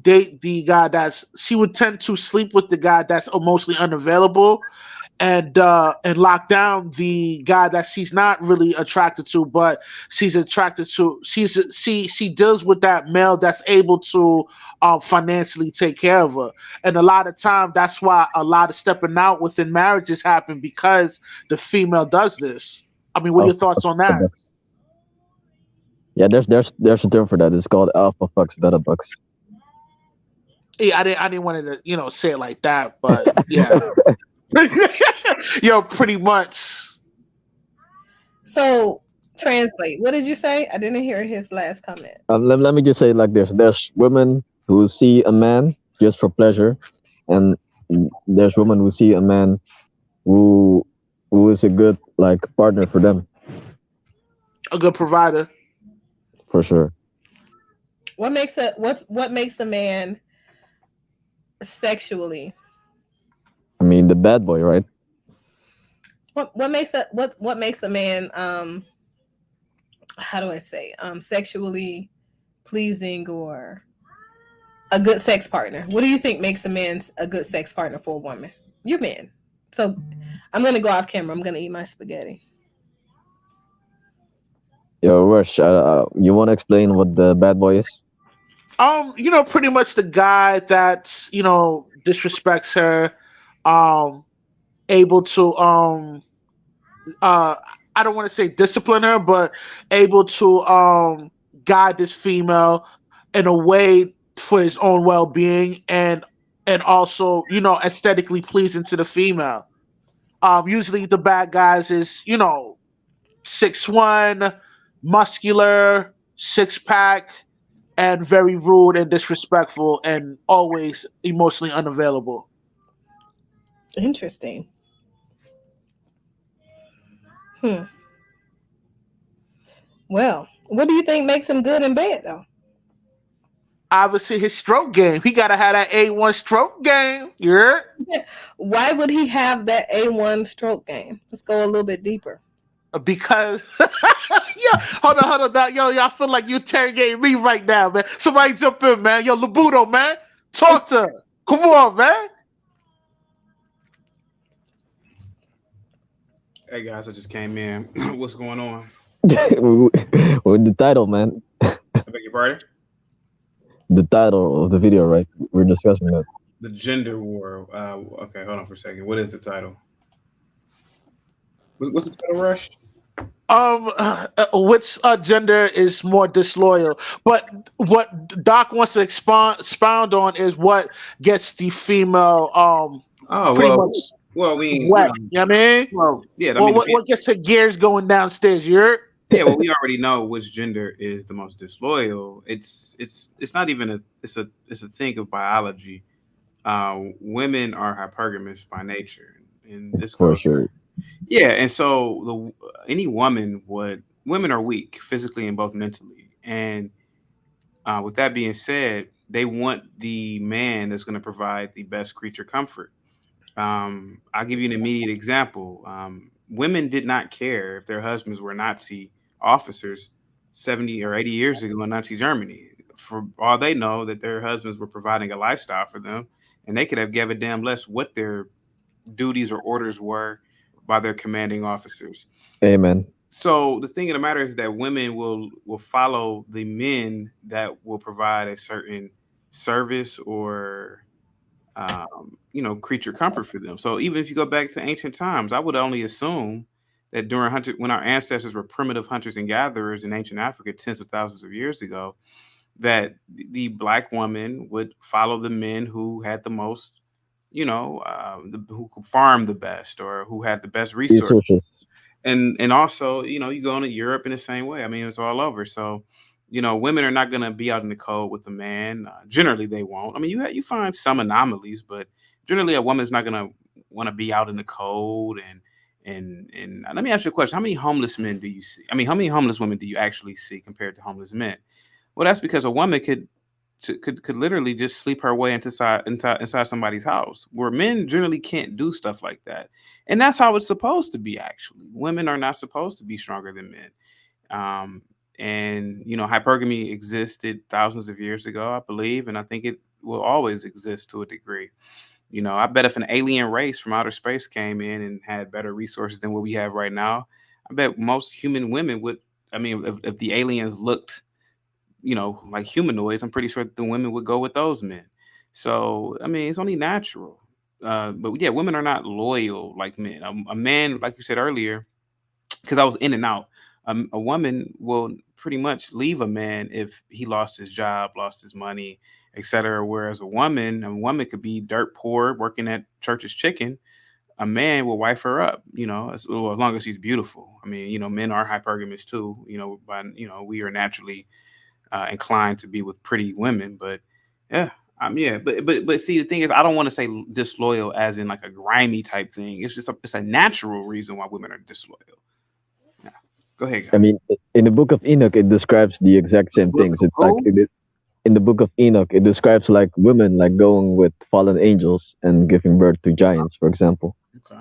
Okay. Rise Girl says, I definitely think that women are more disloyal to one another than men are to each other. Yeah, because you got to think, Rise Girl, men had to be. Let me keep that. Let's put that back up there. I think it has to do with competition, though. Well, yeah, men had to be loyal because, if you think about ancient man, I would only assume that during hunts or, when in terms of taking care of the village or wherever they lived, men had to rely on each other because most men had families and most men had children to provide for. So they had to provide for the body politic. I mean, if you just look at society now, you know, the reason why governments exist is because of men. The reason why armies exist or militaries exist is because of the cooperation of men. And I think that goes back to our ancient primitive ancestors tens of thousands of years ago. I think they figured it out. Women generally, they didn't form these types of bonds. They didn't form, m- um, you know, I mean, to a degree, they didn't form anything. And that's probably why they can't really get along for so long. If you really sit back and think about it, You're saying it's their biology. it's in their biology. They're supposed to be taken care of. They're not supposed to lead, and that's just it's the truth. I mean, when you're driving down the roads, you don't see women build. I mean, managing and putting down roads. When you drive past new construction, you don't see women on a fifth floor building, working with steel beams and putting the shit in place. You don't see that, and you're not supposed to see that. So it takes a lot of cooperation to do that, and cooperation breeds loyalty. You have to rely on this person that's four stories up not to drop this fucking beam on your head or drop something on your head. So that takes a sense of loyalty and bonding. So men generally will care for one another. Now, do men care for one another in the sense of if you're out, if you're on the streets, would a man help you, get on your feet? Probably not. But in terms of providing for the body politic on a large scale, men obviously have won in that. And that's how, and it's just the natural order of things. Yeah. That's an interesting perspective. Yeah. Pardon the presence was good. How are you doing? Yo, salute to you, part of my presence, man. Yo, the link is down there, man. Come up and join. I mean, Yeah. but So yeah, Doc, come on, Doc, give him some pushback. Don't be scared now. Go ahead now. But we know there's a lot of things you want to say. well, not really, but I'm curious about this perception that you have on about women of the ancient times and men of the ancient times. How many of them have you had conversations with to find out what their relationships were like? Well, again, I haven't had any conversation with anybody born probably before the year 1950. I mean, No, Right. to answer your question, no. But what I can That's speculative, right? Oh, absolutely. That's why I said I can only assume. I made it a clear point to say I can only assume these things happened tens of thousands of years ago. Yeah. Yeah. It's Interesting. clearly speculative. Yeah. And we can just look at history, right? But so the history is that, like you said, I just want to quote you. Women are weak, right? Absolutely. Oh, absolutely. Wars. Women don't fight wars. No. Men do. Yeah. Right? Yeah. That's what you said, right? Oh, 100%. 110%. Okay. So is it a weakness to fight, or is that a show of strength based off of your perception? It's not a show of strength. It's what men have to do. We have, like, for example, if there was an invading army, let's say if the North Koreans came in here. So I'm not about to prove my strength because I'm strong. I want to protect the body politic, and I'm pretty sure Rush would protect the body politic. We're not going to rely on women to take up arms. I mean, you can, but generally, men will fight for the body politic or the actual land itself. For sure. It's not about strength. It's about and if you lose, Yeah. for example, if the Koreans won against you, like for example, like the women would go for relationship with the men that invaded. So sort of like rape and pillage. That's exactly what would happen. You will see black and white and whatever women in the country, they would be with Korean men. And that's the way it's supposed to be. These people conquered us. So wait, I need you to go a little bit deeper. So if women are not fighting wars, who is waging war? If there is an invasion, who is at the lead? Who's at the head? We already know men are. Yeah, okay. Do you see war? Do you see fighting as a sign of strength of some sort? Is the question. Well, I mean, obviously, right? I mean, yes. I mean, if you think about it, a country that may want certain territorial concessions or territory, yeah, they may want to impose, quote, I'm assuming their strength. I mean, if you want to argue, I guess you could say the women are smarter in a way, that they don't get killed off and pick the winner, Yep, and that's the beauty of being a woman. You don't see women, let's be honest. Women will women will revert back to their natural state if there was a major war. Look what's going on in the Ukraine. All of a sudden now, you don't see any strong women. Feminine roles. And I made several videos on this. What's a strong woman though? That's what I'm saying is that you don't see strong women on one concept. Well, give me a second. You don't see strong women in the sense of this whole feminist ideology. You see women that are rushing to get on those damn evacuation buses with their children because they know that the Russian army is the superior, not just army, but they know that the Russians are the superior military and they will actually kill you. And so the fact of the matter is that a woman does not have any allegiance like a man does to the body politic. They just don't. It's not a part of your nature. It's just not. So you're saying that men are fighting for politics while women are running for their lives. That's interesting. I'm curious as to what war you fought. Not politics, the body politic. Meaning the body, you said politics. The body politic. Let me bring it in. Go ahead. So that would mean that you feel like women are not sacrificing, women are not taking a stand for what they believe in during this war. This absolutely not. No. Civilian women. So how many women have you? I don't know what news outlet you're watching. Yeah. And there are certain things I can't talk about because it's classified. But how many civilian women do you think have put their lives on the line in Ukraine and died just for trying to transport food to dogs? I mean, whether it's 10 or 1,000, it would not matter because the 99% of military servicemen in Ukraine or in Russia are men. I'm sure. You don't see men. Listen, you don't see men. About the military. I think that we're arguing. Civilian. I heard you say. Yeah, we're talking about a civilian woman. No, those civilian women got their asses on the front. So you see fighting as strength. Yeah, part of my presence. This our doc. Yeah, I see fighting as what men are supposed to do. I don't necessarily look at it as strength. Is what that's what I asked you. It's what men are divinely supposed to do. So yes, yes, it's strength. So when you say divinely supposed to do, what is this based off of? Oh, stop. Now, listen. Now, come on. Now, everything around you is created by men. The chair you're sitting on, the very computer in front of you, your Mercedes outside, your home was built by men. Let's stop. We have to I got stop. men. Look. I got men building. Yeah, yeah. I'm So building we a home have on my to. property So right we now. have to You're stop right. playing. And you So know that's this. not what I'm talking about. But they're not fighting. They're not Well, fighting. the majority of the military is men. The majority of military or combat deaths have been men. Women are not supposed to be in the military, and women know that. Women are Well, supposed this to. is interesting. This is interesting. Women, When are supposed to die? women are supposed to have their hands firmly wrapped around a mop and their hands wrinkled from washing dishes. These are facts, and this is no offense to you or anybody else, I'm but not. but listen, women should be domestic, and most women will become domestic if the society were to collapse. Look at how I'm telling you. I've made videos on the Ukrainian where I have Africans. First of all, I'm Nigerian American, but I have Africans who call into my other show, and they can tell you that they have family in the Ukraine. And I'm telling you, those even the men want to leave. That just shows you how much of a cowards they are. They want to leave. People who have lived in the country for years saying that, well, I'm not Ukrainian, I'm African, I'm Ghanaian, I'm Nigerian. But They the would be women the first to die, especially are man. leaving. So women are not supposed to be in war. Women know that, and there's no way that you can physically fight. Listen, they have to change firefighter. Okay, so Police. I think that you are Go ahead. arguing a part of the conversation that I'm not really interested in. What I'm interested in is whether or not you see war and fighting as intelligent. Yes, it's decision-making. absolutely intelligence. Look what happened. Okay, it's absolutely intelligence. Listen, I hate to say this, but I'm going to say it. If it were not for the advent of the European coming into Africa, our ancient ancestors would still be living in mud huts and building fishing boats.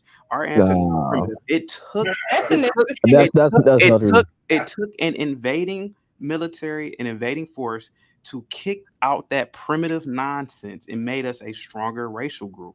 Yes, I believe that war is great. Now, So what about Ethiopia, man? Ethiopia, just like every other country, every other listen, you guys know how I am. Ethiopia is a primitive nation state. That's It it. is. Just like Nigeria is primitive. Now, yes, it's an emerging market. Yes, sure, it's the best, has the best economy in Africa, but it is still primitive. 99% of the people live in abject poverty. We have to stop playing games here. It's strengthened war, and war makes 9% of America lives in object poverty. no, 90% of America does not live in abject poverty. America 90% of them, no, stop it, because America has the greatest We're GDP. continuing to go America right has now. the highest GDP on the planet of all nations. So we're not talking about credit. We're talking about reality. We're not talking about credit. I'm talking about Money GDP. against No, debt. GDP. They literally It does not matter if this country driven. has so much debt. So that's This is not the- progress. No, it is, because you are in this country right now. You are in a That's because I have a contract to You serve. have a 5-bedroom house. You have a foreign car outside. Keep it real. I And you bet. would not be able to do Yo. these things in Liberia. Stop it. Stop it. You would not be able to do these things in these poorer countries. This is the best country on the planet. You would not be able to be a doctor, a lawyer, engineer so easily if you were in those poor ass countries. This is interesting. Absolutely. Well, that he is right. In comparison to the average American, an individual from Nigeria, the Nigerian only makes $40 a month. $30 a month. You know what I mean? Yeah, I have cousins So- in Nigeria right now who are It's about money exchange systems. It's not about what's wealth and what's not. Americans' dollar doesn't top out everything else.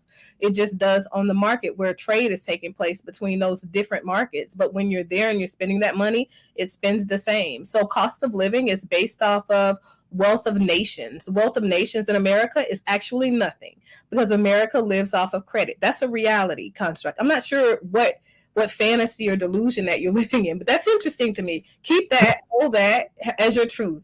I 100% agree with you if that's what you believe in, but just for you, not for me. But so to go back to my previous point, when you see intelligible navigation of difficult situations, you see fighting as a sign of strength, and you see men as people who are fighting and therefore dying in these wars, et cetera, et cetera. But for some reason, you see that as a sign of strength. And you say that women are weaker. They're the weaker sex based off of the very interesting logic that they're not the ones fighting, and you see women of that, Nah, you know, I'm gonna give you a little bit of Fighting requires pushback. strength, though. Hold on, Buddha. Let me just say this No, real let her quick. finish. Let her wait, make her point. I'm Let her make her point. Let her My bad. But fighting does require strength, though. No, let her make her point. I want to hear her listen, point. listen. So you see women, because they didn't fight these wars as something other than strong, but you see men as strong because they fight wars, and that's the way they resolve their issues. And then I ask you, do you see fighting as a sign of strength specifically, again? And you say, yeah, that makes a person strong. A person who cannot resolve issues without having to come to physical blows with one another, and the physical politics, as you will, that person has no personal self-restraint or self-control or regulation. I mean, So strength and wisdom are No, two let her different finish. things, right? Let her finish. right, they come from but strength and wisdom both come from an internal component of being able to understand what gets the outcome that you're desiring done in the most non-invasive way. So you don't want to infringe on other people's rights. That's sociopathic, literally, in order for you to accomplish a goal that you see for your country, your nation, your people, your men, whoever it is you identify with. I think it's illogical for you to say things like that. And if you're basing things off of a old aged written book and scribes from old ancient times, you have not evolved with the world that's around you, and that doesn't make sense. Like that's just illogical. It just is. And to see and say that women belong with a mop in their hands, I can't take offense. Why? Because I'm a highly decorated veteran of this United States Army and Secret Services. So for me to hear that, that's interesting to me, that a person with obviously zero experience on any battlefield would say something. I just, it's interesting. It's just interesting. What? Okay, here's the thing, Doc. Throughout history, right, within the Marine Corps, no Right. female physically is capable of passing the basic physical test to become an actual Marine. Throughout Okay. history, I've never seen a female. So, which means that the phenotype of a female is not built the same way as a male. So For therefore, the male is designed for war. Now, That's why yeah, you see, there is some exceptions that there are some females that's able to accomplish certain things within the army, but throughout history, no female made it. That no yeah. female have passed the physical test to Nah, become a right. Yeah, marine. let's use trans athletes for an example. We have trans athletes winning the number one and number two spot in women's I sports. wanted to answer her question though, 'cause I think it was directly towards me, right? Okay, so you said that you were a colonel in the army, correct? Kinda. Yeah. I'm Okay, a either you were a colonel or you weren't, because I come from a family of a lot of my, so I have there's kinda. That's not even up for discussion. okay, I have a cousin who is a colonel right now, and he actually has combat experience both in Desert Storm and yeah, okay. So what I'm saying is that whether if you were in the military, in the army, that, like you say, thank you. However, again, um, you have the luxury to say everything that you said because you live in a country that provides those very freedoms. Now, supposedly you are a colonel, and so you provided those freedoms, right? Because you said that you have combat experience, right? So, but nevertheless, women, when it comes to when shit hits the fan, I all I said was look at what's going on with the Russian invasion of the Ukraine. Women are getting the hell out of Dodge. There are really no women civilians in that country anymore. You have so many women that are African as well that were on the news crying and complaining because they couldn't get on those evacuation buses. Zelensky, who's the president of Ukraine, he gave out an order, not an order, a decree saying any men between the ages of 18 and 60 should stay back and fight. Women were not staying back and fighting.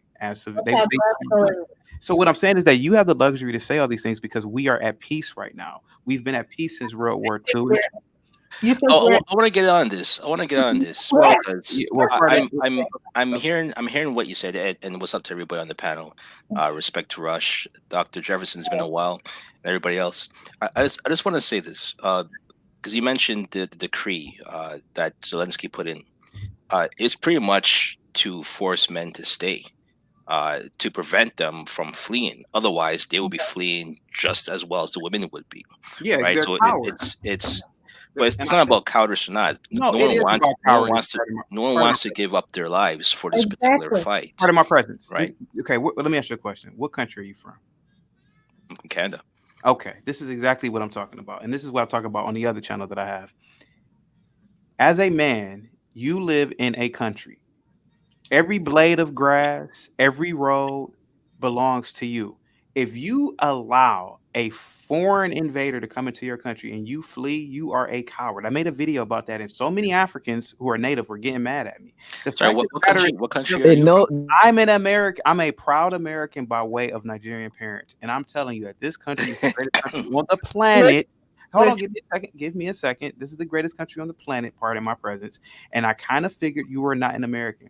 As an American, there's a certain level of pride you have in a country that literally has all types of rights and freedoms that many other countries don't. Now, I will admit, Canada is a great country. Don't get me wrong, but I kind of feel like you guys don't have that same pride. This country literally protects all. This country literally provides for other countries in terms of subsidies and aid that Canada sure as hell is not providing. So what I'm saying is that yes, those men are cowards. that guy, the Ukrainian Nigerians know they're gonna die first, man. They No, know, yo, Hold on. But here goes the question. You Here made a goes lot the of question. statements Why would there. Nigerians even be in the damn country in the first place? Why would you be in Ukraine? You They're have universities they're in Nigeria. students. students, they're They're students, A lot of students. those people were not medical students. students. Okay, guys, it guys, doesn't matter. guys, You can live guys, in whatever country you want. You're right. It I did, doesn't matter guys, I because did. It's illogical. you can ask your parents the same question. Why are you in America? I did because Nigeria is a shithole, and I did videos on this. Yo, But I'll tell you this: a lot of people who Okay, listen. If you're gonna ask me a question, give me a second to answer your question. Okay. So what I'm saying is that you asked me why did my parents leave? I'm telling you, Nigeria. no. My question was, it's the same. Okay.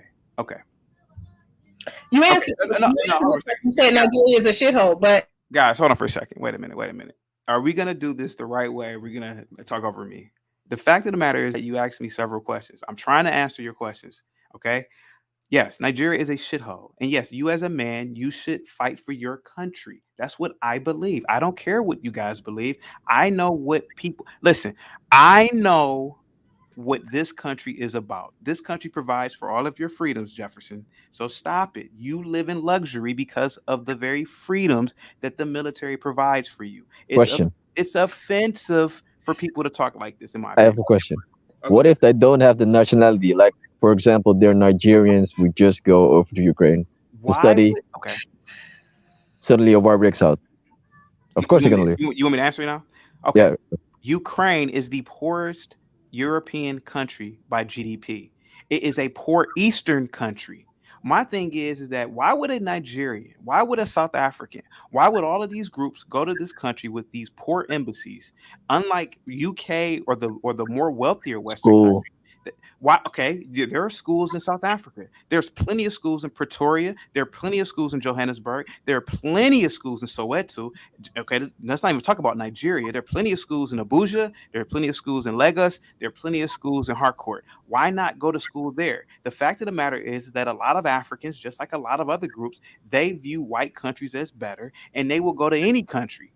You shouldn't have been in Ukraine in the first damn place. But the fact that most of those Nigerians and South Africans have been living there, they should have fought for the body politic. They are cowards, and That's too generic of a statement. The reason being that just as many people who are abroad, there's many people who are Nigerian that go to Nigerian colleges and universities. So you can't make that statement. It's not like the colleges and university or Abidjan is. You don't have the same pride in your country because let's be honest, Canada. You can't make that assumption. So but those Ukrainian students don't even have the nationality. You and I both know you can't make that assumption. Sir, so which refrain from telling me what I think and feel. Don't have Ukrainian passports. Okay. America is the greatest country on the planet. You all know that. So clearly you're delusional. I'm done. I can't. I can't. You know. My original question was Ah, this: come on, Doc. you Don't be mentioned like that. people. Just give him the pushback.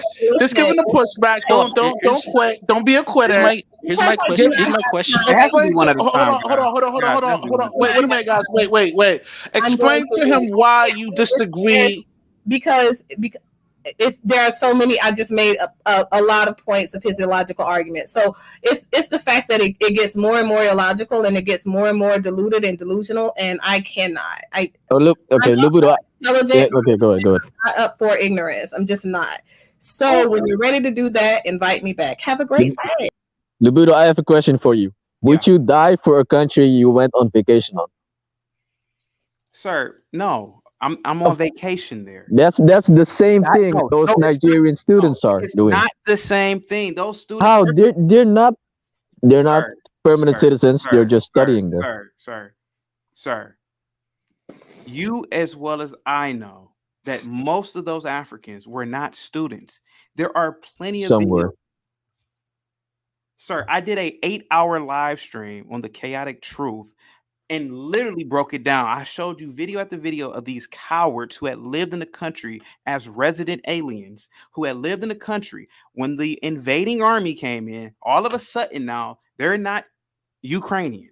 Okay, but do all of them have the Why are you passports? calling them cowards? They're cowards, and you know why? I'm asking. If you go into someone's house and their neighbor comes into the house and starts attacking them, and you just sit there and do nothing, you are a coward, sir. Okay, but what if you know you're gonna lose? Here goes the thing. Okay, again. They are cowards. Period. Point blank. But you know that they have limited rights within the country because they're not citizens, right? Right. Do all of them have the Ukrainian citizenship and the Ukrainian passport? Zelensky asked them. He asked every able-bodied man to help protect the body politic. All of a sudden now, they say, "Oh, well, I'm not Ukrainian. I'm not this. I'm not that." But you sure as hell were using their resources. You but sure as hell they were have using. They were paying for it, right? You sure as hell were using their resources. So I know if you have a student you have visa, to pay for a visa. Yeah, you have to pay for a visa. It's worth money, man. You sure as hell were using their resources. You sure as hell were using their fucking infrastructure. You sure as hell were going to their schools. You sure as hell were going to their events, etc. There was a Congolese man who was a refugee. Rush, you saw the video I did. There was a Congolese man who was a resident of the country for 9 years. As soon as the Russians came, all of a sudden, he's not Ukrainian now. There is a problem in that. Yeah, I mean, and if I was the Ukrainian government. Let me interject real quick, Labudo. I feel you on that. If you're using somebody's resources and you're receiving the benefits from that country, you should have enough pride to hold it down. Now, but the flip side of what these guys are saying is that they shouldn't fight for the country because they deal with a certain level of discrimination within that country. Yeah.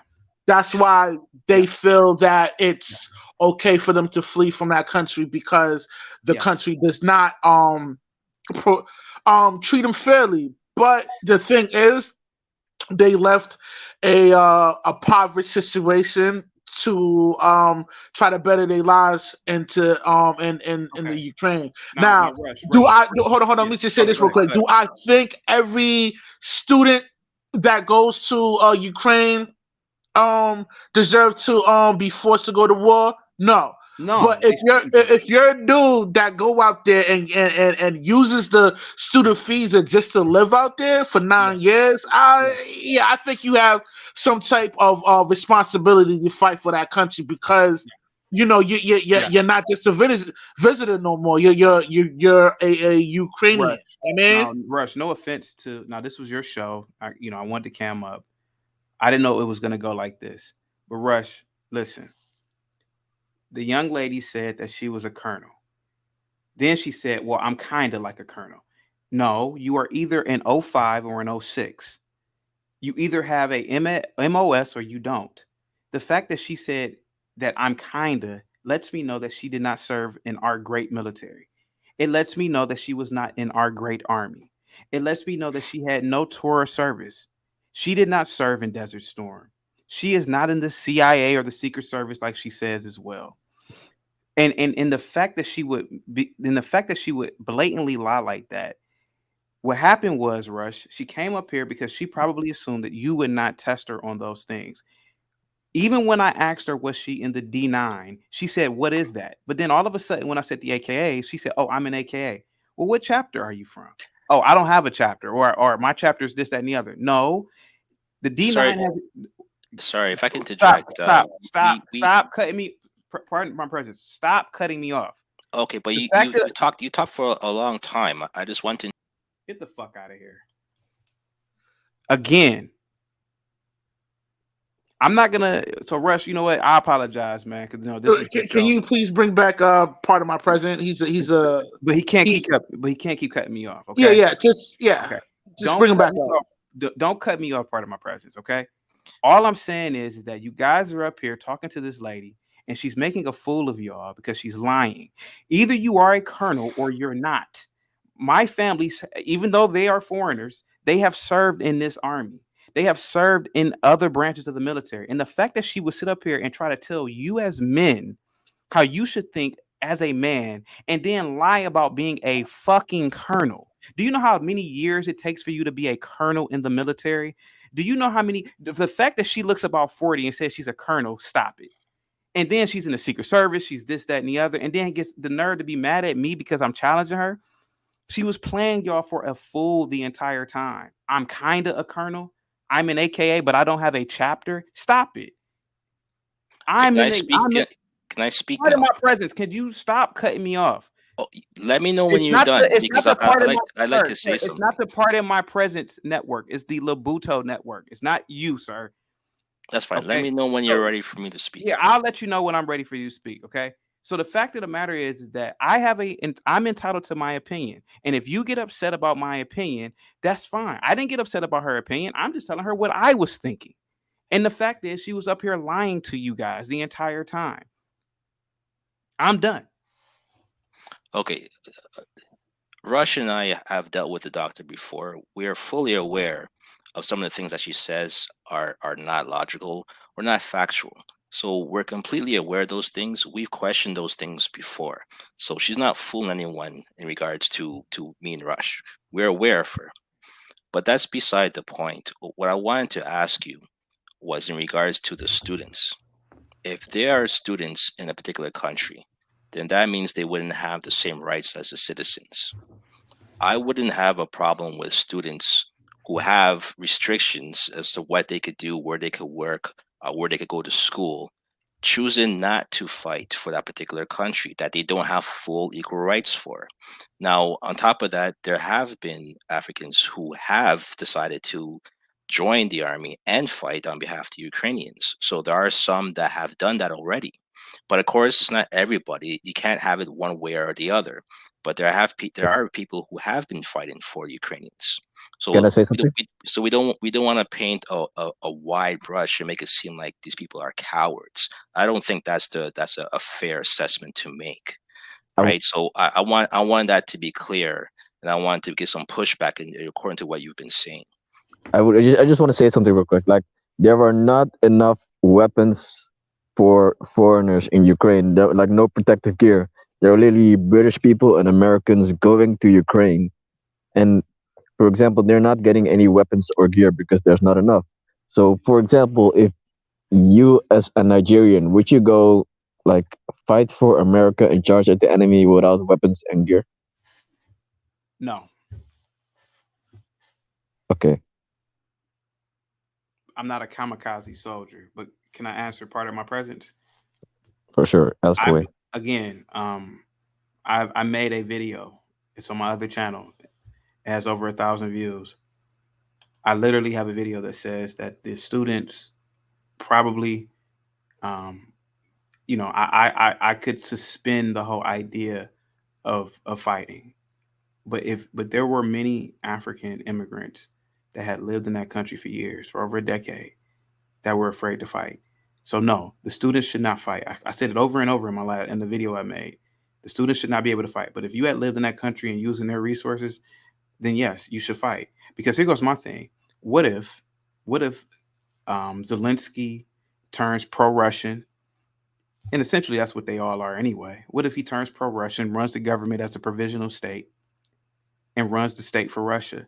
If I was Zelensky or whoever's in the provisional government, I would make a decree and say, we don't want any Africans, any East Indians in this country because you didn't fight for this country when you were here. So fuck you. That's what I would say if I was Zelensky. So go back to your own countries. That's what I would say it just like that as a white man, flat out.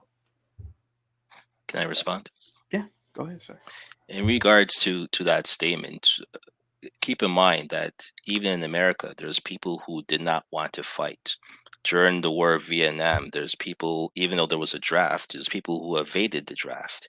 There are people who decided to flee the country to avoid being drafted, right? So we can't say all of these people should be thrown out because they didn't want to fight, because there's people in every country who don't want to be involved in any war because they realize that the war is not fought for the people. The wars are fought on behalf of governments and the economy, and in order to have resources for one country over the other. So they realize that a lot of these wars aren't for people; they're for money, corporations, and power. So I can't fault anyone who doesn't want to participate in that type of situation, because at the end of the day, you're For just a sure. body to them, and that's all. They Read don't War provide is a Record. anything for your It's a good family. book. Yeah, pardon. You should read War is a Record. It's a good book, man. Sorry, what's the name of it? War is a Racket.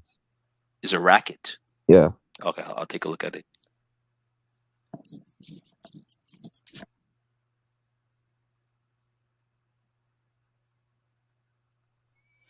Okay, so you made a good point about about Vietnam. A lot of Americans did not want to fight because they knew that the war itself. This was the first time, if I'm not mistaken, and I could be wrong, that there was television presence and people saw the war for what it was. Now, my argument that I made in my video, in my live stream that I did was, give me 1 second. The argument that I made was, if an invading army came here, every man should fight. And that's all I was saying. I never said that you should volunteer and go across seas. And Russ, he watched my videos, he knows. All I said was that if there are, let's say for example, if there are North Korean soldiers on our homeland, like if they somehow manage to get to the coastline of the East Coast, obviously like in New York, or if they were on the West Coast in California, you as a man should fight. Period, point blank. Because the fact of the matter is that you will fight your next door neighbor and kill his ass over a damn argument. You will fight somebody over somebody bumping into your damn car. So that was my argument. My argument. Okay. Go ahead. Finish what you wanted to say. Yeah, no, I'm saying all I was gonna say is my argument was never, Okay. voluntarily go across seas and fight. I never said that. All I said was men, and this is what I was trying to explain to the lady. Men and women are just different. We are built differently. And she got offended because again, she probably gets no pushback from other men, but I have to give her pushback. The fact of the matter is that women generally don't fight. They don't fight when men are, if a group of men start fighting, how many women really sit there and watch it? Most women will leave a scene because they don't want to get hurt. We know this as civilians. So the fact of the matter is that no, women will not fight. They just won't do it. It's not that. Listen, my mom is an old well, she's not old, decrepit, but she's in her damn 60s. There is no way in hell my mom is gonna fight. But my dad, on the other hand, who's 80, he may fight because he's like that already. He doesn't even like people coming on his damn grass. So the fact of the matter is that you think he's gonna let some slanty-eyed North Korean do it? It's not gonna happen. Okay, but what if you know you're gonna lose though? Sir, you're supposed to die. Sir, people die for their homes. People die for their cars. So why not die for if an invading army were to come? What the hell's the difference? People die for frivolous things already in America. I mean, why die if there's an option to live? Like, didn't Putin say that soldiers who You lay would down their rather, weapons and go home would not be harmed? so you mean to tell me you would rather live under North Korean rule? I mean, Are you referring why to not? North Korea invading U.S.? If the North Koreans were Listen, to, if North Korea I were wouldn't That to will mind. never happen. invade right now, I would prefer to die killing them or yep, trying to kill them yep, instead of being in a subservient position for the Koreans. Of yep, I course. would rather die trying to defeat the Koreans. Now, I'm not going to submit to that. I mean, yeah. now you're not wrong for not wanting to do that. That's just how I am. That's just my personality, and that's just how my mindset is. You know what I mean? But let me ask a question, because based on where we are from a geographical standpoint, uh, America, North America has an advantage as far as us being away from everywhere else. The chances of us being invaded are slim. We have a greater chance of our own government and our own armies attacking us as civilians. So, how do you feel about that? Would you guys be able or willing to die fighting against the U.S. Army? Yeah, I mean, if it's a 'Cause that's more civil war, probable. if If it's I a know I'm civil gonna war, win, I wouldn't mind. if a civil war were to break out right now, yeah, you know what? Since we're on a stream, you guys can put two and two together. What I mean, I I'm don't want to pick, be online saying this shit, but yeah, y'all know what I mean. You're Yeah, yeah, yeah. I mean, But I wouldn't you know mind that's more dying fighting for probable the winning than side. an invasion from another country. You guys know that, right? I beg your pardon. I said you guys probably realize that that's more probable as far as the U.S. Army taking away our rights and invading or taking over our land and our country over another country invading So this part of body my landmass. presence, some part of my presence. See, and I didn't mean to offend you by calling you Canadian, but this is the thing though. Our beautiful founders, the founders of this country, they made this country so beautiful hundreds of years ago. They said that every man has the right to a weapon.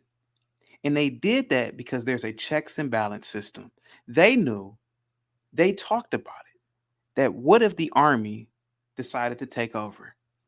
Well, if that's the case, most of the civilians have weapons too. So it'd be damn hard for the military to take over if you really sit back and think about it. So it won't be as easy as you think. Because and my thing is this, man. The military is really not present in America. And it really hasn't ever been. You don't see tanks and shit rolling down the streets in America. You don't see armed, uniformed people walking up and down America. That's the beauty of this country. The I mean, civilians run this country. it's not the same in Ukraine though. It's not like Yeah. every civilian has like a huge firearm, like they can like pop off when somebody steps on their lawn. I'm just saying. There's bases all over America, though. They could deploy the tanks and the planes if they need to within a split second. Let's not. I mean, just because we don't live in a quote unquote police state, it doesn't mean that it's not there to come invade if they needed to. That Yeah, the presence is there. I understand what you mean. Part of my president.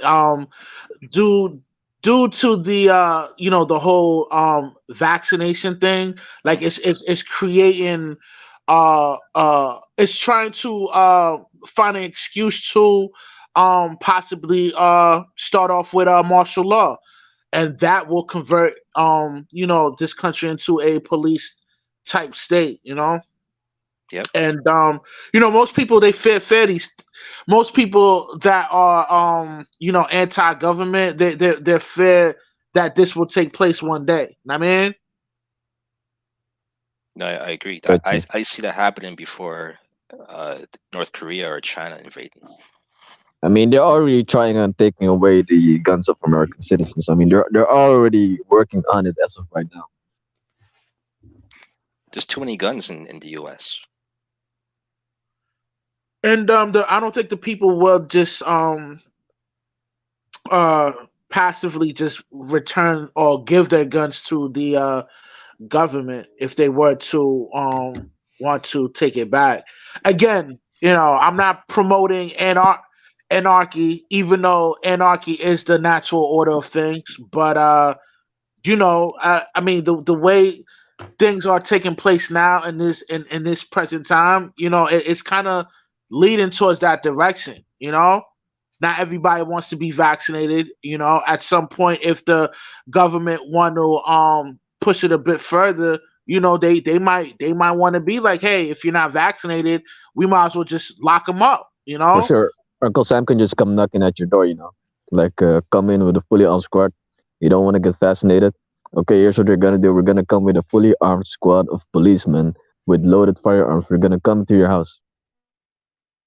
Well, here's the funny thing. There was a report that came out in Canada where they're bringing in Ukrainian refugees, unlimited amounts, and they're not required to be vaccinated, which is interesting because their own citizens, a lot of us were forced to be vaccinated either for work or just for the sake of being able to have freedom to go out and enjoy their lives and visit different venues. So it's interesting to see how the rules are applied for certain people and then not for others.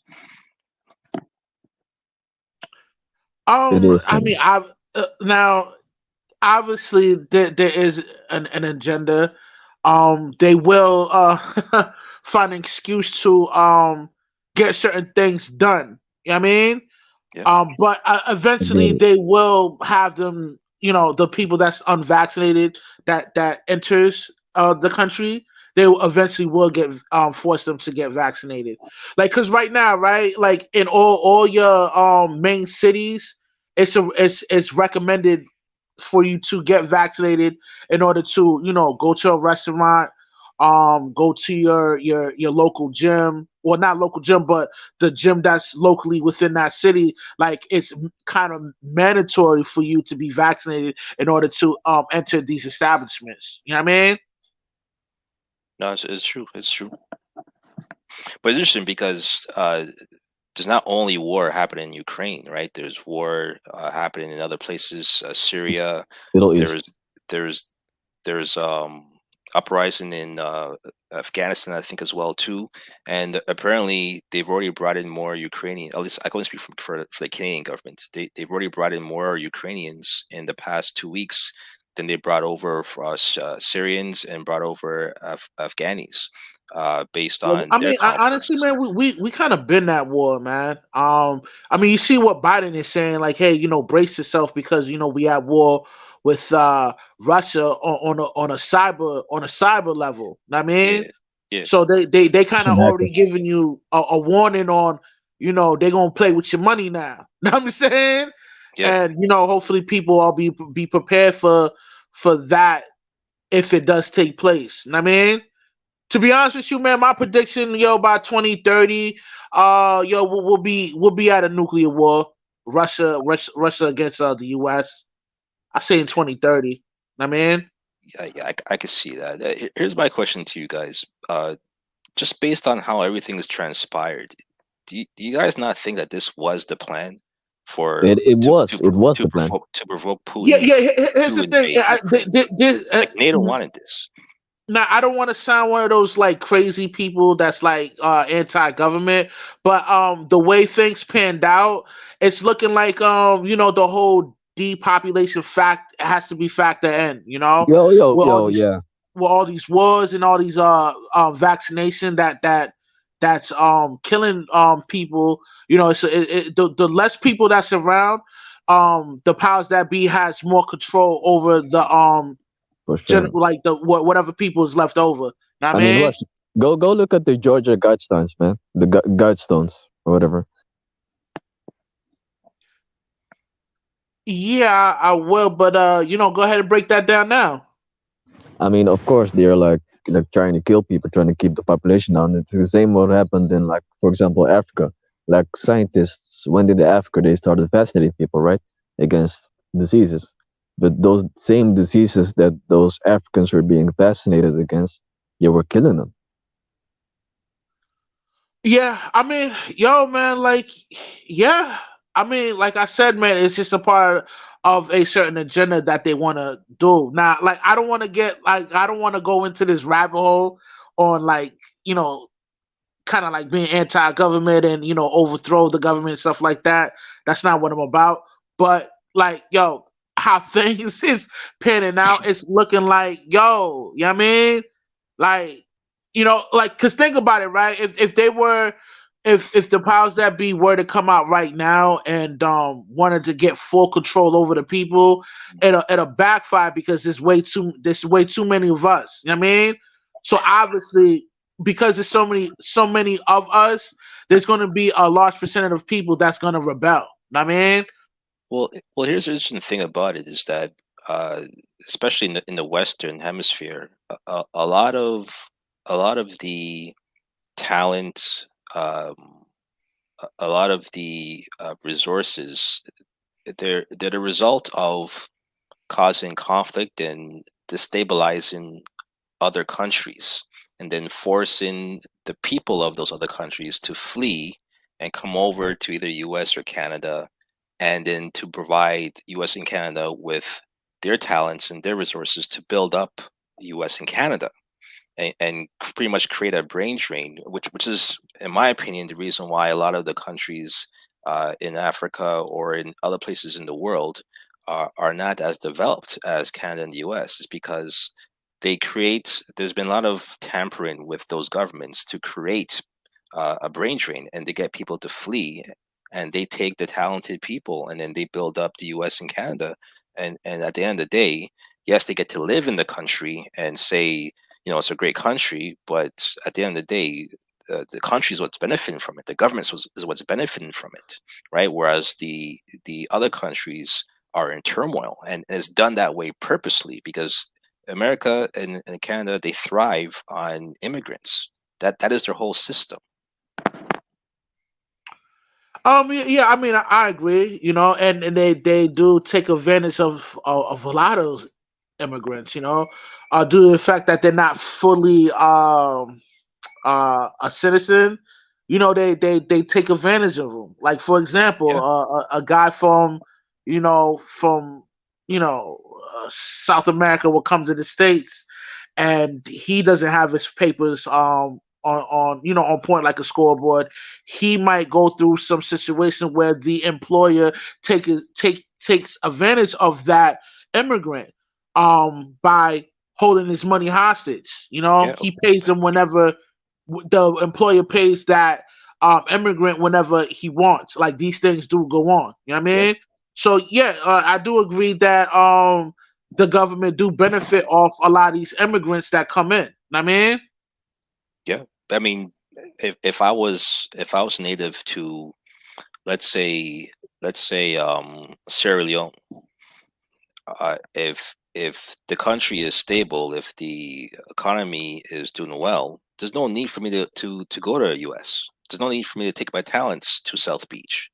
I'd stay in my country and I'll thrive in my own country, right? But it's one of those things where the foreign policy of Western countries is to create a situation where people flee to them, and I think that's part of why, uh, when it comes to media, uh, television, movies, why a lot of it is promoting a certain lifestyle or the American dream, and it's being sold to people abroad, and this is part of the exodus from certain countries coming Yeah, I towards mean, here. like for example, right? A guy from Jamaica, Mhm. the Asians, they took over the land, and a lot of the native people from Jamaica are being mistreated by the Asians over there.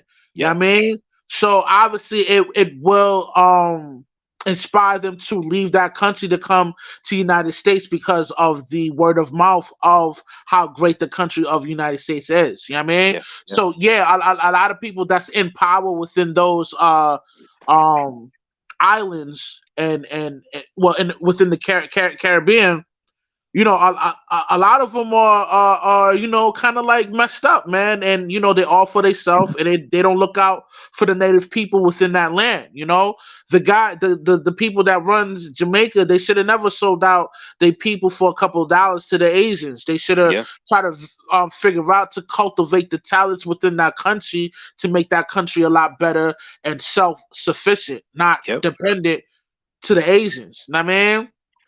So yeah. yeah, you're also right about that. Know what I mean? Yeah, I agree. I agree with you. For sure, man. I mean, I think it's also like a fact that like Western countries are like keeping like South American and like African and Asian countries down on purpose. For example, you know. Oh Yeah, yeah. I mean, yeah, yeah, and yo, like, listen, man, like, yo, I mean, this is the world we live in, man.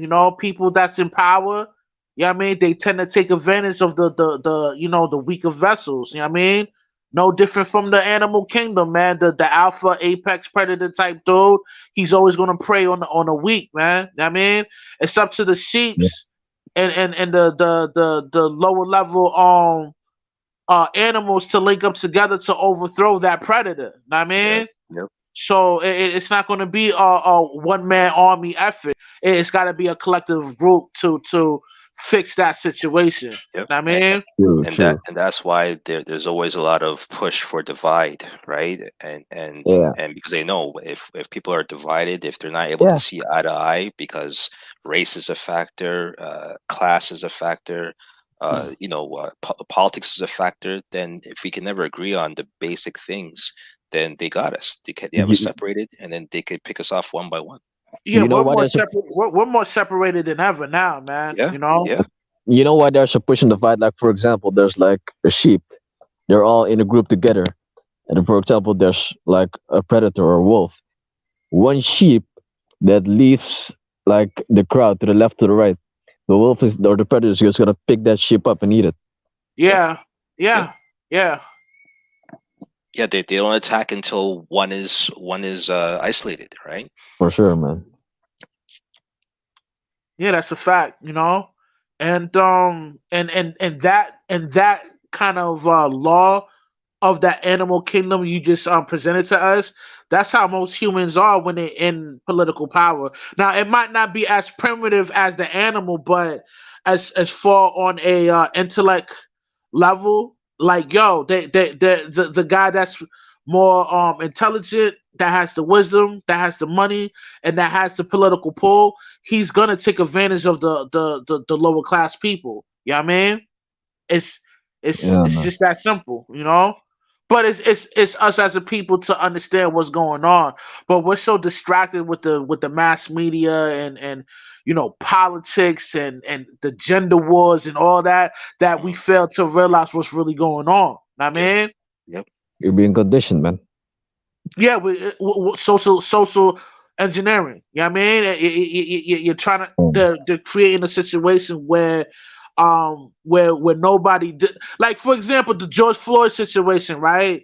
That that is probably designed to cultivate the Overthrow. racism that's already, yeah, I mean, kind of like it magnifies the racism that we well, not racism but discrimination towards one another, to revert back into going to tribalism. Know what I mean? Mhm. And the Black Lives Matter movement is more for It's stupid. the alphabet gang community. You know what I mean? It's not Yeah. really for the Europeans, the rich Europeans. Well, it's for yeah, the Democrats too, because they disappeared as soon as the election finished. I mean, right. the You know thing what I is, mean? the Black Lives Matter movement is like there are Europeans that run the Black Lives Matter movement and they take the donations. And even if so, like looting your own stores and stealing from your own people instead of going to those police stations and attacking them, that's stupid. Like, I'm not saying you should go to police stations and attack them, but like looting your own stores and stealing from your own people is not gonna solve the issue. That's like, for example, your friend got beat up by someone, and instead of beating that someone up, you're gonna beat your friend up. That doesn't make sense. Yeah. No, I agree with you on that. But due to mass media and with the social engineering they use through mass media, um, these people from those kind of communities, they are conditioned to do that whenever they don't agree on what the government is doing. You know? That and also what came out as well is that a lot of the people that are at these rallies or riots aren't even from the community. They're like we saw a lot of people from completely different states coming in, and they're coming in for a purpose to agitate as opposed to actually fight for the cause that everyone else is supposed to be fighting for. They came to cause havoc, right? So it's like they're professional protesters. So it's interesting to see all of the dynamics that have gone, I guess, under the radar Yeah, and it's that were funny brought that to light.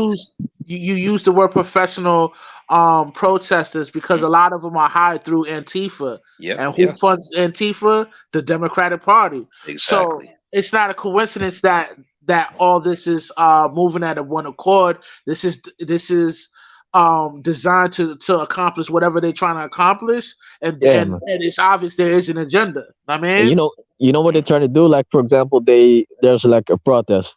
Like, for example, there's like, for example, policemen who like put bricks like near a protest on purpose just for people to like pick it up and throw those bricks. Like those bricks were put there by those same policemen.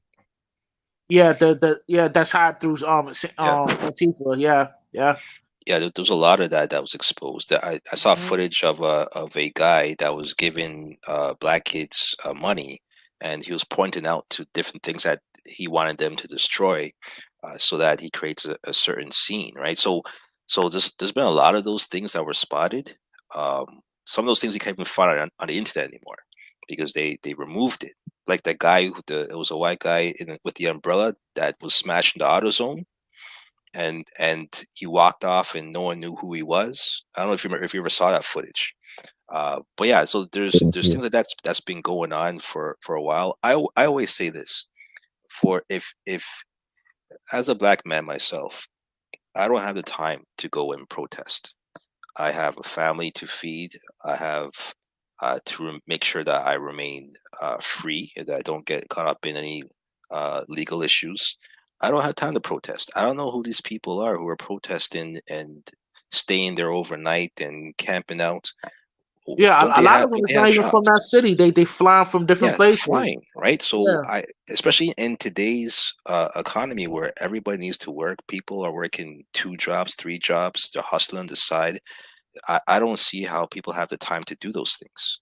They have to be getting paid and funded by Oh yeah, somebody, most definitely. right? Most definitely. And you're right. It's a must to stay out of the court system because that in itself is time consuming Yep, and it's a bill, you know?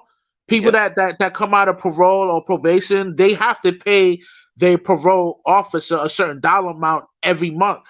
yep. You know what I mean? As an adult. But as a juvenile, the juvenile doesn't pay nothing. He doesn't have to compensate nothing. I mean, maybe that has changed because we're in new times. Like I haven't Hmm. been around that scene for a minute, but yeah, Hmm. like most likely, the guy that's out on parole, he has a monthly bill to pay off. And the funny thing is, like, not only he has to pay that bill, but it's hard for him to get a 9 to 5 because of the raps he possesses as an Yep, adult. Know what I For mean? sure, man. yep, So now that individual is caught in a situation where he has no choice but to succeed as a entrepreneur. You know what I yep, mean? Or working under the table for some construction site, you know? yep. Once you have that jacket on it, you can't get it off. Yeah, Yeah. So it's imperative to stay out the court system because it's time consuming and it's another bill yeah. that And you the have to worst, pay. right? And the worst part about it that it prevents you from taking care of the one thing you have control over, and that's your own family, right? Like you could protest for George Floyd all you want, but you might not be able to change the core systems and the laws, but you could change the trajectory of your kids as far as what they're supposed to be getting into to make sure that they're productive members of society, right? You have more control over that than anything else. So, Right, and, well, and, and yo, part of my president. Let me say yeah, this real quick, right? yeah, Like, understand that in the United States has the most prisons built. You know what I mean? yeah, So, like there's a reason for that. You know what I'm saying? Like the people that's locked up right now this is your modern day slavery. Know what I yeah, mean? For sure, And man. a lot of companies they highlight these jail system to work out certain contracts for them to get that cheap labor. You know what I Yeah, mean? man. Like there's yeah, prisoners quota, that be were like, for example, they're doing work right in the prisons. Like, for example, to get things like, for example, they want a television in your room, but you gotta do like manual labor for that. Like, for yeah, example, like build things. 20 cents an hour, yeah, Yeah, that exactly. It's slavery, man. yeah, It's just yeah. yeah, it's just crazy, man. Like, if you get caught sleeping with your eyes open, there's repercussions that you gonna have to pay. You know what I mean? You got to stay vigilant and peep what's going on and read between the lines. You know what I mean? Because if you don't, you might take a serious L that you don't want to take. You know? I remember someone was telling me that like when they let all those prisoners go because of COVID from the prisons, that the joke was that it wasn't just a release of prisoners, it was a layoff because they had too many slave laborers in the prison cell that they didn't need to work anymore, so they laid them off and put them back in society. That's how Crazy. they looked at it, right? It's almost like when you start cracking down on like the new laws and heavier punishments, it's almost like they're recruiting because now the prisons are hiring, so now they're rounding up everybody that they can to bring them in, right? So it's when you look at it from that standpoint, that this is a corporation that needs to hire and fire people uh, based on the demand. That's how I look at it, as far as what they're doing with releasing people and then cracking down and bringing people back in. Yep.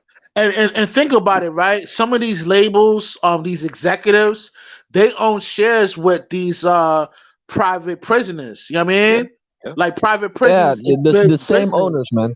The Yeah. same people who own the record labels own the prisons. It's the private industry. They make violent music, so like sell drugs, shoot a gun, go kill people.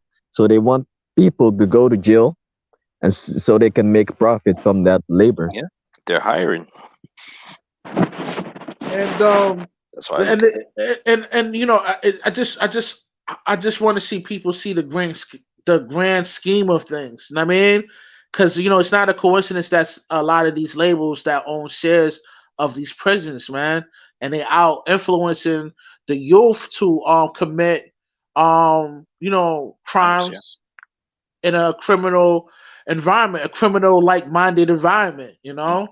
And Um Yeah, and man. then what they Sure. do as well is that they'll publicize all of these rappers who are committing crimes, getting arrested, but then they're getting let go.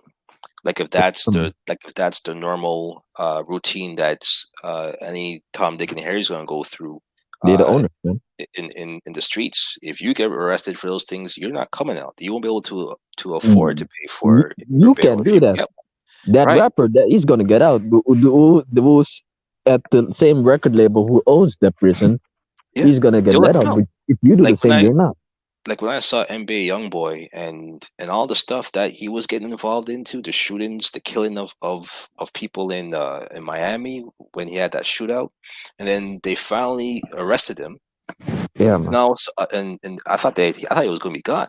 He's going to do football numbers, and now all of a sudden he gets released Yeah, and into Utah, and he's making music to even cause yeah. more issues. Like I thought he was supposed to be on the Most straight and narrow, but no, most of the time, he's even producing music that will cause more drama because now he's and beefing yeah. with another And rapper. NBA YoungBoy, he has a large following. Following And exactly. most of the You know what I'm time, it's our saying? own people. Now, if you're an older head and you're not in the mix, you're not gonna understand what I'm You don't know. saying.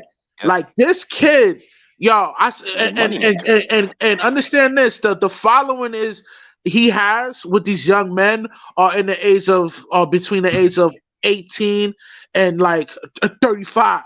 You know what I I'm would say even saying? I would say even younger than 18. I Yeah, You know would what I man. say mean? maybe 12, 12, So, 12 so to 24 to 35. Yeah. yeah, so think about it. These groups of people that's following the criminal like minded of NBA young boy, these kids are gonna grow up to be the future. You know what Yeah, I because mean? I Yeah. mean, most of the time they're killing our own people, right? I think Lil Baby like killed someone also, man.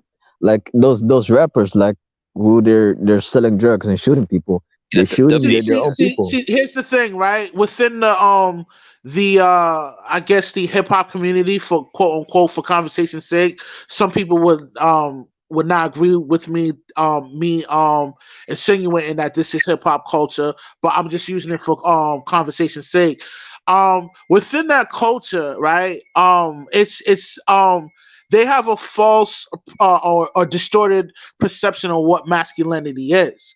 Yeah. Masculinity to them is, doing the bed, come home, hustle, try to make money and provide for their family, which is kind of hustling backwards. But Yep. here's the thing: they are conditioned to be hyper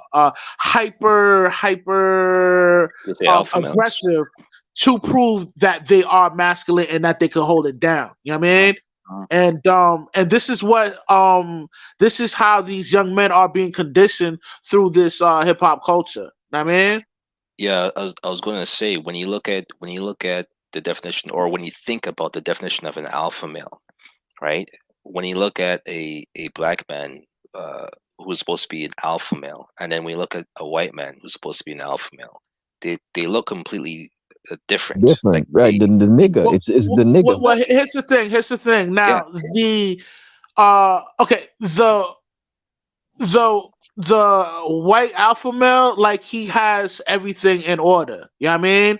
Not only he has the ability to get busy physically and put in that pain, but financially he can handle his situation spiritually, mentally, and physically. But within this hip hop culture, they only are partially alpha, which means that, they can get active in the streets and put in that pain. But as far as on how the not only the social structure but the economic structure, they're not on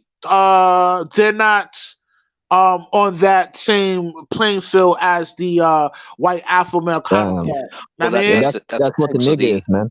that's the thing. The aspirations for an alpha male from a black male's point of view is more of a physical dominance than an intellectual dominance or a financial dominance, right? Whereas from the opposite spectrum, from the white male, it's not really about the physical dominance. It's about the financial dominance and the intellectual dominance, right? So it's two different things. But the funny thing about it is that one one will get you locked in prison faster than the other would, right? And a lot of people say that a lot of the black male or the black alpha males Yeah. are in prison. The thing is, we also get higher prison sentence. That's also the thing, man. That's That's the also thing. like a contributing factor. But put it this way: imagine if that was the case, where most of the alpha males are in prison.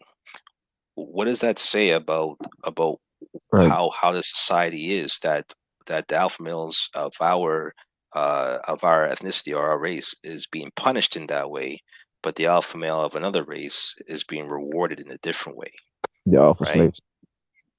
So it's interesting to No, no, see. no. No, you're right about that. It hits the black community first, and then it spreads. Know what I mean? Yep. Eventually, I mean, with the agenda that they have now, trying to demasculate most men, not just black men. There's an agenda for that. I Yeah, mean, Young Yeah, Thug. Young yeah, Thug is wearing like a dress or something, like, or purse or something. Like, there's rappers wearing dresses and purses. It's done by those same record labels. yeah. yeah, yeah, yeah. You know, and your star athletes, how they dress feminine, and they carry themselves in a non-masculine masculine persona, more feminine. These people have large following. The young 10-year-old boy, he sees LeBron rocking a dress, it's most likely he's gonna think that is masculinity. You know what I mean? Exactly, exactly. It's And, more Yeah, and, and, man. it, and it It's a role leaves model. that generation of kids confused, man. I yeah, mean, yeah. No, it's true. Yeah, man. I mean, if we got rappers wearing dresses and fucking purses, like, even we got even black male actors in movies, like those same Hollywood movie producers, they make black men wear dresses and shit in certain roles. They make black men play female roles, like Tyler Perry, for example. The cross dress. Yeah, yeah, yeah, you know, and it's that I think that's poison to the community. But some will say I'm being I'm being a bit dramatic, but like if a man has a strong influence towards a certain demographic of people, I think it's his responsibility to not wear dressed and say it's okay to wear a dress. You know what I mean? Like he shouldn't be doing that because there's young men are looking up to this individual. Or You know Yeah, what I he's mean? looking for guidance. Yeah, yeah, So let me ask you guys a question, because the same way how the media pushes certain narratives that push kids, impressionable kids, towards these directions.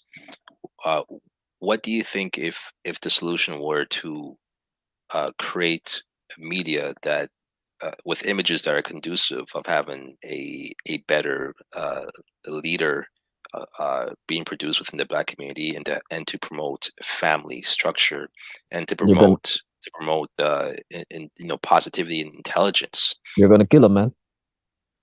Well, and this is part of the issue. It's like, if we were to go that route, then how long before that's shut down, or how long before that's For sure, man. discouraged, right? Because to me, it seems like the obvious thing to do. If you could, if social media could push people in one direction, then push them in another direction, which is the better direction. But they don't want to do that for The for thing for is, many reasons. if there was someone that did that and pushed, our people in the right direction, like I think the powers that be would just like cut them down. Yeah, I agree. yeah. I agree too. Yo, I'm gonna cut this short. You know what I mean? We on the 3 hour mark. Yo, part of my present. Thank you so much for coming through, man. Yeah, man. Yo, you always have good. I always like chopping it up with you, man, because you're a man of high intellect, man, and most importantly, you're a righteous man, and I respect you. You know what I mean? I So thank you appreciate so that. much for coming on this panel and giving your great perception on things with life, general things that we deal with on a day-to-day basis, man. Much love and respect to you. You know what I mean? You done know. You're done. No, Rush. I feel the same way towards you. The feeling is mutual. You reached out to me and you invited me, so I have to make sure I return the favor and show up. So thanks for inviting me, man. I appreciate it. Yo, no doubt, man. Yo, the guy with the snake image. What's your name? Benjamin, man. Benjamin. Yeah, man. Yo, man, thank you so much for coming on this panel, brother. You No you know problem. you're a man of intellect too, man. I like Thanks. Thanks. conversing with guys like this, man. Deeper conversations other than pussy. You know what I mean? Because Yeah, man. the world doesn't revolve around pussy, man. You know what I mean? For Hey, sure, yo, man. For real. Yo, Labudo, thank you for letting me use your vehicle, man. To give out my thoughts, man. Much love and respect to you guys, man. You know what I mean? And yo, everybody on the panel and everybody who's watching, yo, seek wisdom, practice humility, and stay sucker free. You heard? Much love to You y'all. heard? Or, All right, Peace. one. or Peace.